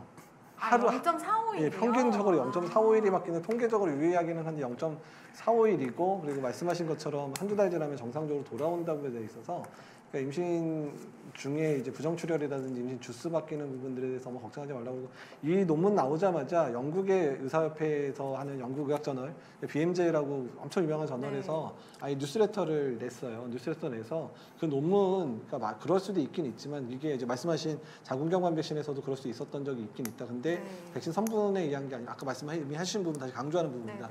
백신 성분 때문이 아니라 일시적인 면역 반응에 의해서 일시적으로 잠깐의 변화가 오는 거지, 이게 뭐 문제가 되거나 아니면 아이한테 문제가 되거나 뭐 이런 부분, 또는 이제 임신, 그 상황에서 임신했을 때 뭔가 임신에 영향을 주거나 이런 건 전혀 없다라는 부분들을 하고, 임신부하고 임신이 아니, 그러니까 이제 접종을 하고 최근 2-3개월 안에 임신한 사람하고 임신하지 않은 사람을 비교한 논문들도 나왔는데 임신을 하게 되는데 크게 나쁘지 않다라는, 그러니까 임신에 영향을 주지 않는다. 백신이 임신을 하는데 전혀 문제도 없고, 그러고 나서 임신했을 때도 태아한테 전혀 문제 없다는 얘기도 나왔고요. 그다음에 이제 처음에 mRNA 백신 맞으면 남자의 정소에 mRNA가 침착돼가지고 뭔가 문제 일으키는 게 아닌가, 뭐 이런 또 얘기가 또 돌았는데 미국 의사 비뇨기과사가 정말 또 기발하게도 그거를 연구를 했어요. 그래가지고 했습니까? 예, 연구를 해가지고 그 백신 맞고 나서 1달째, 2달째, 3달째 정액을 다 뽑아서 정자의 기능, 정자의 이상 없는지를 다 봤더니 백신을 오히려 맞은 사람의 정자의 기능이 오히려 훨씬 좋더라, 이런 논문도 실제로 진짜요? 나왔거든요. 그래서 일단은 그 임신을 준비한다고 생각해서 백신을 안 맞는 분들도 꽤 있던데 전혀 그러실 필요 없다는 부분들을 다시 한번 강조해서, 그러니까 미국의 의사들은 유럽의 의사들, 우리나라 의사들도 마찬가지지만 궁금하면 못 참는 분들이 있어서 다 그런 부분 연구해가지고 다 지금 밝히고 있다는 부분들을 예, 말씀을 드리고 싶습니다. 아니, 이 보도가 왜 이렇게 유명해지지 않았을까? 유명한 보도인 건가요? 우리나라 같으면 벌써 굉장히 재생산이 많이 됐을 법한 내용 같은데 네. 남자분들의 백신 접종률이 올라가지 않을까? 임신 준비 중이신 분들의. 네. 오늘 두 교수님 모시고 얘기 나누고 있는데요. 댓글창이 좀 활발합니다. 또 한번 말씀드릴게요. 두 교수님 진정성이 느껴지네요. 진짜 감동입니다. 네, 두 분이 오늘, 제가 생각해도 두 분이 오늘 되게 진심으로 찐으로 막 백신 접종 강력 권고하시고, 제가 이대혁 교수님은 뭐 방송 때문에도 뵙고 이제 TV에 나오는 것도 뵙는데요. 화를 낼 때가 더 많거든요. 그래서 방송 보면서 저분이 저런 분이 아닌데 왜 이렇게 화를 내실까 이럴 때가 많은데, 오늘 방송은 항상 웃고 계셔서 MC로서 참 기분이 좋습니다. 이혜선 MC가 진행을 하기 때문에 웃을 수밖에 없는 편안한 마음을 주셔서 2년 넘게 같이 방송을 했었기 때문에. 저희 벌써 그렇군요. 네. 네. 유나비님이 댓글 다셨는데요. 주변의 백신 미접종자들을 보면 기저질환 때문에 나 안 맞아 하는데 알고 보면 별거 아닌데 기저질환이라고 하더라. 여기서 말하는 기저질환 범위를 좀 정해 주실까요? 그러니까 말씀드린 대로 기저질환이 많으면 많을수록 접종을 더 하셔야 되는 게 맞고요. 네. 그러니까 많이 걱정하시는 기저질환들이 대부분 만성질환이라든지 지금 암 치료를 받고 있다든지 이제 이런데, 최근에 이제 암 치료를 하고 있는 암 전문의하고 제가 이제 페이스북 통해서 서로 교류를 했었는데, 암 전문의들도 가끔 망설이시는 분들이 있긴 있지만 반드시 예방접종 자기 환자한테 하도록 계속 권장을 하셔야 되는 부분들 잊지 않으셨으면 좋겠고요. 그러니까 아까 이제 그 교수님도 말씀하셨지만 백신을 못 맞을 이유는 사실 별로 없습니다. 생각보다. 네. 그래서 가끔 저한테 이제 예방접종 안 하신 분이 정말 이제 마지막이라고 생각하고 저한테 물어보러 오시면 정말 있어요. 네. 정말 한 이제 1년째 안 맞고 있다가 그래, 너는 나한테 맞으라는지 아닌지 듣고 싶다고 오신 분이 있으면 제가 딱 한마디예요. 본인이 어떤 기저질환이 있더라도 제가 거기 환자분한테 백신을 맞으라 그럴 것 같으세요? 아니면 맞지 않으라 그럴 것 같아요? 이렇게 물어보거든요. 네. 그러면 당연히 맞으라 그러시겠죠. 그래서 본인이 알고도 해서 그래서 확신을 드리는 거고요. 다만 현재 못 맞게 돼 있는 분들은 유일하게 1차 접종에도 2차 접종 맞았을 때 아나필락시스가 생기거나 심각한 알레르기가 생겼거나, 또는 화이자나 모더나 백신 맞아서 1차 접종에 심근염이 생겼거나 이런 분, 또는 아스트라제네카나 이제 얀센 맞고 이제 그 혈전증이 생겼던 분들은 동일한 백신으로만 접종 못하는 거지 백신 접종을 다 못하는 거 아니거든요. 그러니까 그 동일한 백신 외에 다른 계열의 백신들을 접종이 가능한데, 그래서 화이자나 모더나 백신을 주로 많이 맞으셨기 때문에 2차로, 그래서 만약 그런 분들이 이제 노바백스가 이번 주에 이제 출시가 되기 시작하거든요. 네, 맞습니다. 그리고 다만 이제 1차나 2차에 알레르기 있었던 분들에 대한 허가는 아직 안 됐지만 2월 달 안에 결정해 주기로 해서 아마 2월 말이나 3월 초 되면 1, 2차 때 알레르기 아나필락시 생겼거나 알레르기 있었거나 심근염 있었거나 혈전증이 있었던 분들 노바백스로 아예 계열이 다르거든요. 단백질 합성 네. 백신으로 아주 클래식한 방법으로 만든 백신이니까 그 백신 접종 가능해지니까 지금까지 계속 망설이고 힘드셨던 분들은 접종하시면 되고 그래도 결정 못하시면 저한테 오시면 왜 접종을 해야 되는지 이유를 반드시 설명 다시 드리겠습니다. 아니 그러면 왜 접종을 해야 하는지 설명을 해주시면서 그 자리에서 바로 백신도 놔주시나요? 저희가 이제 위탁 너무 좀 환자 로딩이 많아져가지고 네. 위탁 업무는 이제 의원급이 더 열심히 해달라고 이제 위탁 업무는 마쳤고요. 네. 어쨌든 노바백스 접종은 저희 병원도 다시 접종하려고 지금 생각을 하고 있어서 이런 상담하시러 오는 분들 위해서는 좀 노바백스를 들여다 놓아서 접종을 할까 고민하고 있습니다. 그 노바백스 얘기가 나온 김에 좀 여쭤보자면 노바백스 같은 경우에는 기존의 뭐 B형 간염이라든지 자궁경 부암 백신하고 같은 플랫폼인데요. 이 노바백스 백신을 접종을 그동안 이제 다른 메신저 RNA 백신 같은 경우에는 좀 꺼려하셨던 분들이 많단 말이에요. 갑자기 개발된 거라 해서 그런 미접종자분들에게 이 노바백스 백신이 미접종자의 접종률을 올리는데 어느 정도 좀 기여할 수 있을까요? 그러니까 사실 이제 미접종자 중에 대부분은 신념을 가지고 안 맞는 분들이 대부분 많습니다. 그래서 이제 아직까지도 이제 안 맞으신 분들 신념이 있는 분들이 많아서 많이 영향을 주지 못하지만 아까 말씀드린 기저질환이 있으셨던서 두려워서 못 맞으셨던 분들이 있으시거든요. 그러니까 네. 그런 분들 같은 경우는 그래도 나한테는 안전한 백신 맞으면 좋겠다라고 생각해서 지금 머뭇거리고 계신 분들한테는 사실은 노바백스 백신의 이제 만드는 방식들이 뭐 인플루엔자 백신이나 그다음에 이제 뭐 말씀하신 여러 다른 뭐 자궁경부암 백신 이런 것과 유사한 방식으로 만들어진 패턴들이기 때문에 일단은 그래서 이제 그런 분들에 대한 접종 문의는 상당히 많이 들어오고 있고요. 그다음에 아까도 말씀드린 1, 2차 접종 때 너무 고생하셨던 분들 네. 그래서 그 백신 도리어 똑같은 백신 못 맞겠다고 하시는 분들도 상당수가 노바백스 접종을 하실 것 같아서 일단은 어느 정도 접종률을 올리겠지만 저는 아무래도 미접종자에서도 뭐 어느 정도 맞추겠지만 주된 대상은 1, 2차 접종 때 좀 힘드셨던 분들이 노바백스 맞을 가능성이 높고요. 다만 이상 반응의 빈도나 이런 부분들은 접종 부위가 좀 뻐근하게 아프거나 뭐 이런 빈도는 조금 높은 편이에요. 네. 이게 면역 증강제가 들어가 있어서 좀 높은 편이고 일부 한 케이스에서 심근염이 발생했던 적이 있어서 심근염이 발생하는 여부에 대해서는 대규모 접종 상황에서 이제 모니터링을 하기로 돼 있어서 아마 심근염 발생 빈도가 높은 것 자체는 그러니까 백신도 스파이크 단백질이 들어가 있잖아요. 그리고 네. 코로나 바이러스 스파이크 단백질이 있기 때문에 스파이크 단백질의 구조 중에 일부가 이제 심근염을 유발하는 게 아닌가에 대한 병인론들을 좀 따져보고 있기는 네네. 한데 어쨌든 그런 게 아닌가 생각을 하고요. 어떻든 간에 노바백스 백신 나오면 그래도 접종은 그래도 꽤 도움이 올리는 데는 꽤까지는 아니어도 조금은 도움이 되겠다 생각을 하고 있습니다. 그렇군요. 그리고 지금 또 팍스로비드라는 경구용 치료제가 국내에서 쓰이고 있잖아요. 네. 임신한 사람이 이 팍스로비드를 복용해도 되는지 두 분 의견이 궁금하거든요. 먹어도 됩니까?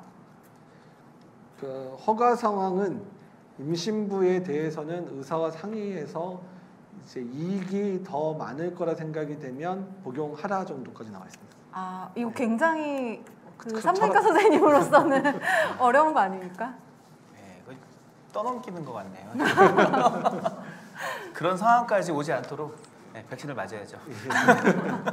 왜냐하면 이제 임신부 대상으로 연구가 되지 않았기 때문에 아직까지도 임신부대에서 이제 그러니까 이제 미국 같은 경우는 이제 행여 가끔 이제 임신인지 모르고 약을 썼던 분들 이런 데이터들을 수집을 되게 잘하고 있기는 한데 현재 팍스로비드는 주로 고위험군 대상, 특히 60세 이상 어르신들 중심으로 좀 처방이 되고 있어서 임신부에 대한 자료가 많지는 않습니다. 근데 그러니까 너무 중증인데 쓸만한 약이 없을 때 정말 이분한테 이거라도 들여서 살려야 되는 그런 상황일 때 정도에서 쓰는 정도로 생각하시면 될 것 같습니다. 지금. 네.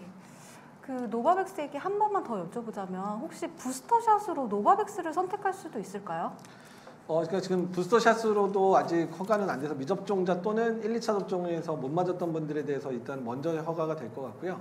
부스터샷과 관련되어 있는 연구는 미국에서 데이터가 나온 게 있는데 다른 아스트라제네카 먼저 맞거나 또는 이제 화이자나 모더나 맞은 사람에서 노바백스를 맞췄을 때 이제 중앙 체가가 상당히 많이 올라가더라. 그래서 그러니까 화이자로 3차 맞은 사람 수준 정도 이상으로 또 올라가거나 일단은 면역 반응은 좀 더 뭐 mRNA 백신보다 좀 강하게 나타난다는 그런 레포트도 있고 안전성에도 문제 없는 거는 돼 있어서 일단은 이제 교차 접종, 3차 접종을 교차 접종한 데이터들은 국외에는 있고 국내에는 지금 이제 일부 연구가 지금 진행되고 있거든요. 네. 그래서 국내 데이터도 조만간에 나오지 않을까 이렇게 기대를 하고 있습니다. 언제쯤 나올까요, 그 데이터는? 국내 데이터는 좀 시간이 걸려요. 시간이 좀 걸리나요? 아무튼 뭐 3차로 맞는 부분들도 일단은 그러니까 노바백스 자체에서도 좀 연구를 진행하고도 있거든요. 네네. 그래서 이제 그런 연구 자료까지 나오면 그래도 좀 이제 괜찮지 않을까. 근데 어쨌든 지금까지 나온 데이터만으로도 상당히 괜찮을 것 같다는 얘기는 나오고 있습니다. 그렇군요.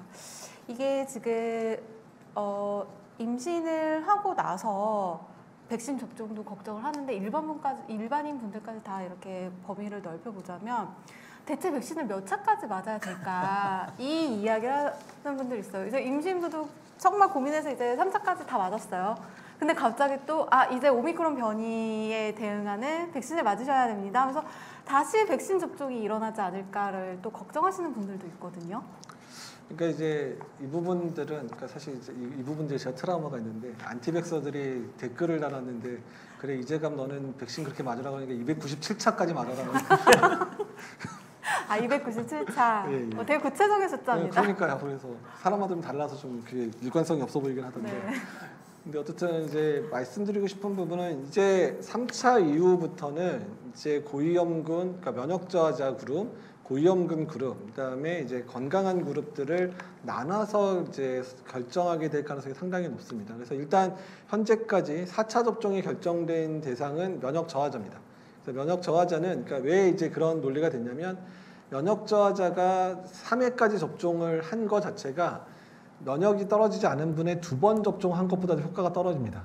그러니까 면역 저하자한테는 4차가 오히려 일반 면역을 가진 사람의 3차 접종하고 같은 효과를 노리면서 접종을 하게 돼서 지금 그 그룹은 2월 말부터 접종이 시작될 예정입니다. 그 대상은 장기 이식이나 골수 이식 받으신 분들, 항암 치료를 현재 진행하고 있는 분들, 여러 가지 이제 자가 면역 질환들 때문에 이제 여러 가지 이제 면역 억제제를 쓰는 분들이라든지 이제 이런 분들을 대상으로 이미 결정이 됐고요. 그다음에 두 번째 대상으로 지금 고려하고 있는 대상은 요양원하고 요양병원에 계신 분들인데 이분들이 11월 이전에 접종을 이미 마쳤단 말이에요. 3차 접종을 마쳤는데 이분들이 지금 3월이 넘어가면 이제 3개월이 넘어가기 시작하는데 영국이 지금 3개월 넘은 사람들이 많고 그다음에 이스라엘 결과도 지금 매우 좀 걱정인데 영국에서 3개월째 예방 효과를 봤더니 화이자 맞으신 분들하고 아스트라제네카 화이자 맞으신 분들을 비교를 했더니 30에서 50% 정도까지 예방 효과가 떨어지고 중증 예방 효과도 서서히 감소되는 게 보입니다. 네. 그리고 이스라엘 같은 경우는 60세 이상에 대해서 3차 접종 맞춰진 게 10월 이전이었거든요. 네. 그러니까 이미 4개월을 넘어서기 시작하는데 이스라엘이 최근에 오미크론 유행과 함께 확진자도 늘어나지만 사망자도 급증하고 있는 상황이 실제로 벌어지고 있는 상황이어서 근데 대부분 요양병원에 계신 아주 이제 고위험 환자들이 해당되기 때문에 그래서 요양병원에 계신 분들에 대해서 2월 안에 4차 접종 여부를 결정을 하게 돼서 이제 아마도 맞게 되지 않을까 생각을 하고 있고요. 왜냐하면 요양병원이 지금 집단 발병 좀 계속 늘어나고 있거든요. 지금 그렇게 된 상황이고 그리고 그러면 건강한 사람들에 대한 4차 접종 자체는 이제 데이터들을 보고 고민을 하겠지만 어느 정도 이번에 오미크론 겪는데 너무 심각하게 겪으면요 오미크론 대응 백신 나오면 이제 그렇게 접종할 수도 있긴 있지만 아마도 일반인 대상에 대한 연구가 충분히 나오고 아주 백신 효과를 떨어뜨리는 변이가 나오지 않는다면 연간 단위로 결정이 될 가능성이 상당히 높아 보여서 3차까지는 다 맞으셔야 됩니다. 일단 기본적으로 맞으셔야 되고요. 맞아 주시게 되면 그 이후부터 4차부터는 일반인들은 뭐 9개월 아니면 1년 이 정도의 간격을 두고 접종하게 될 가능성이 높지 않을까 정도로 그냥 개인적인 의견입니다. 그러면은 코로나19 백신 같은 경우에는 297차까지 맞을 일은 없다. 예, 아마 네. 제가 지금 장수해서 80까지 가면 30차 정도까지 맞지 않을까 생각을 하고 있습니다. 그리고 이후에는 코로나19 백신을 9개월에서 1년 주기로 한 번씩 맞을 수는 있을 것 같다라는 개인적인 네, 의견. 일단 고위험군은 좀 자주 맞을 수도 있겠는데 다만 엔데믹화 되게 되면 계절성을 띌 거거든요. 그러니까 겨울에만 유행하는 그러니까 인플루엔자 예방접종을 1년에 한 번 하는 거 인플루엔자 예방접종을 여러 번 맞을 효과가 없어서도 그렇지만 독감이 겨울에만 유행하니까 하루에 1년에 한 번 맞아도 됐던 거잖아요. 그러니까 이제 앞으로 만약에 이제 독감처럼 겨울에만 유행하는 바이러스로 토착화되면 297차를 맞을 이유도 없이 그냥 매년 이제 한 번씩 뭐 고위험군도 이제 유행하기 전에만 맞으면 되는 거니까. 다만 팬데믹 상황이라 계절 구분 없이 계속 연간 내내 유행을 하다 보니까 3차, 4차 이런 얘기가 나올 수밖에 없는 상황이고 네. 엔데믹화 되면 1년에 한 번 맞는 백신으로 굳어질 가능성이 높습니다. 그렇군요. 저희가 그 라디오 골뱅이 doc.co.kr로 질문과 사연을 받고 있는데요. 오늘 어떻게 알고 산부인과 관련된 사연을 하나 보내주셨어요. 친구들은 태교 여행을 참 많이 다녀왔는데 코로나 이후 나는 태교 여행을 가지 못했다. 좀 이거 서운한데 혹시 집에서 해줄 수 있는 태교가 있느냐. 그리고 산부인과 의사 선생님 태교 잘 모르지 않으십니까? 할 수 있는 태교 있을까요? 일단 제가 그거부터 여쭤볼게요. 태교 여행을 좀 가도 될까요? 임신한 사람이? 예, 저는 이렇게 임산부들이 이렇게 뭐 안정 취하는 거 저는 되게 반대거든요. 예. 최근에 그 서울대병원의 전종관 교수님도 아예 제가 제일 존경하는 교수님인데 저랑 저도 그런 생각을 가졌는데 왜냐하면은 애 생기면 갈래 갈 수도 없습니다. 그래서 그냥 애기 뱃속에 있을 때 가는데 네. 다만 이렇게 밖에 이렇게 어디 들어가서 마스크 벗고서 이렇게 뭐 먹지만 않으면은 되게 좋을 것 같다는 생각은 하거든요. 네. 여행 자체는 뭐 좋잖아요. 예, 그 좋은 공기 마시고 네. 하면 좋을 것 같습니다. 그래서 굳이 뭐 나가서 그러니까 제일 취약해질 때가 제가 산모들한테 물어보면 언제 그러냐 물어보면은 되게 이제 뭐 밥먹을 꼭 먹었더라고요. 그래서 그런 것만 좀 조심하면은 뭐 가도 되지 않을까. 해외는 못 나가지만 좀 이렇게 좋지 않을까 하는 생각을 하고 있습니다. 아니 근데 교수님 여행을 갔는데 여행 가는 이유 중에 하나도 이제 맛집을 찾아가서 밥을 먹는 건데 밥을 먹지 말라고 하시는 건 좀 가혹한 거 아닙니까? 좋은 경치 구경하면서 이제 앞으로 애를 어떻게 키울 것인가에 대해서 한번 고민해보는 것도 또 나쁘지 않을 것 같습니다. 예. 관광지도 요새 배달 잘 돼요. 예, 잘 되더라고요. 배달로? 테이크아웃도 잘 되니까. 예. 꼭 먹는데 너무 집중하지 마시고 또 여러 가지가 있는 거니까요. 바다도 네. 보시고 그렇게 하시면 좋을 것 같습니다. 그러면은 태교 여행에 대해서는 가도 된다. 네, 밥만 네. 숙소에서 먹어라. 그렇죠. 예. 네, 알겠습니다. 오늘 이재각 교수님 그리고 김우혁 교수님 모시고 이야기를 막 들어봤는데요. 진짜 바쁜 시간 내주셔서 너무 감사한데요. 제가 그냥 보내드릴 수는 없어서 또 하나 마지막 질문 드리자면 오늘 이 방송 함께 하셨는데 임신하신 분들한테 꼭 내가 이 얘기는 해주고 싶다 하는 거 있으면 각자 부탁드립니다. 먼저 뭐 백신을 꼭 맞으면 좋겠다. 예, 맞으면 좋겠다라는 말씀을 좀 드리고 싶고요. 뭐 계속 나온 얘기인 것 같아요. 예, 좋겠고 혹시 뭐 감염되더라도 이제 뭐 또 방법이 다 있습니다. 다 있고 잘 할 수 있으니까요. 너무 걱정하지 마시고 이렇게 잘 임신 유지하시고 했으면 좋겠습니다.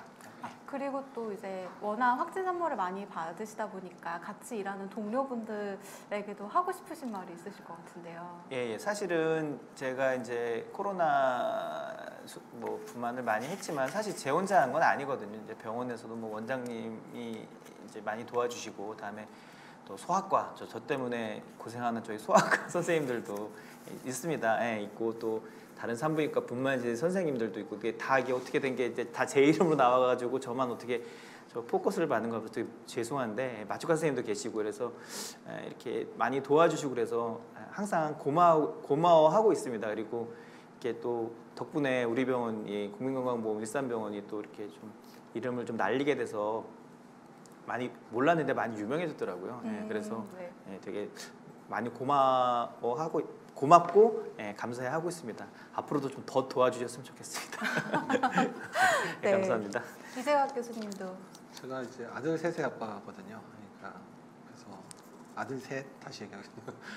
힘드시겠습니다. 아들 셋이라. 제가 힘든 건 아니고 와이프가 애도 낳고 힘들고 제가 또 해외에 있을 때 애를 2명이나 낳기 때문에 그래서 와이프가 되게 고생을 많이 했었는데 어쨌든 이제 그런 모습들을 보면서 제가 느끼는 거는 임신을 하는 것 자체가 정말 임신부가 자기가 되기로 결정하신 것 자체가 되게 정말 숭고하다는 생각이 들거든요. 그래서 임신한 것 자체도 매우 숭고하고 또한 아이를 잉태해서 출산하고 또 출산해서 또 아이를 키우는 가정, 모든 전 세계의 엄마 아빠들은 정말 아이를 키우는다는 그런 어쩌면 일종의 사명을 가지고 살면서 아이들을 키우고 있는데 그게 정말 어쩌면 지금처럼 저출산 시대에 있어서는 임신이라는 것 또한 출산해서 아이를 키우는 것 자체가 정말 더욱더 가치 있고 더욱더 숭고해진다고 생각을 하거든요. 그래서 힘들지만 특히 이 코로나 시대라는 상황에서 임신하시거나 출산하시는 게 너무 힘든 상황일 수밖에 없는 상황인데도 그런 용기를 가지고 임신하시고 또한 출산을 준비하신 분들을 존경한다고 말씀을 드리고 싶고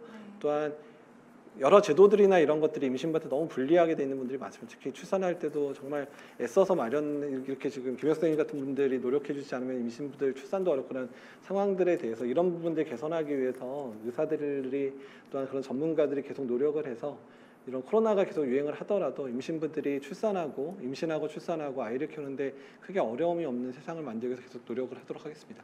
네. 제가 두 분 보내드리려고 했는데요. 지금 실시간 댓글이 아주 궁금증이 폭발해가지고요. 풀바세님이 이재갑 선생님 악플들 보면서 스트레스 많이 받으시나요? 아니면 그러려니 무덤덤하시나요? 이제 악플뿐만 아니라 저를 저격하는 기사들도 한번 당해봤고 여러 번 일을 당해봐서 요새는 악플 보고 막 기분이 나쁘고 이제 이런 것들은 아니고요. 그래서 거의 보지도 않습니다. 그리고 사실 뭐 제 SNS는 악플을 못하게 다 막아나왔기 때문에 거의 문제는 없게 해놨는데 다만 이제 제가 걱정하는 부분들은 그러니까 우리나라의 언론 자체의 문제들, 그러니까 청년의사처럼 훌륭한 이런 의학 전문지도 있는데, 근데 이제 제가 제일 걱정하는 거는 그러니까 우리 언론 지평 자체가 코로나를 이겨내는다는 그 자체가 그냥 이게 무슨 정치 성향이라든지 어떤 뭐 이런 그런 거 전혀 무관한데는 불구하고 자꾸 한쪽으로 사람들을 이렇게 편을 가르는 그런 일들이 너무 많아지고 있어서 그러니까 당연히 악플을 달게 되고 공격하고 막 이렇게 하는 상황들이 벌어지고 있어서 이제 그런 부분들은 이제는 코로나 대응 자체에 집중을 해서 우리가 코로나 어떻게 이겨낼까에 조금 더 신경을 써야 되지 않을까 생각을 하고 있습니다.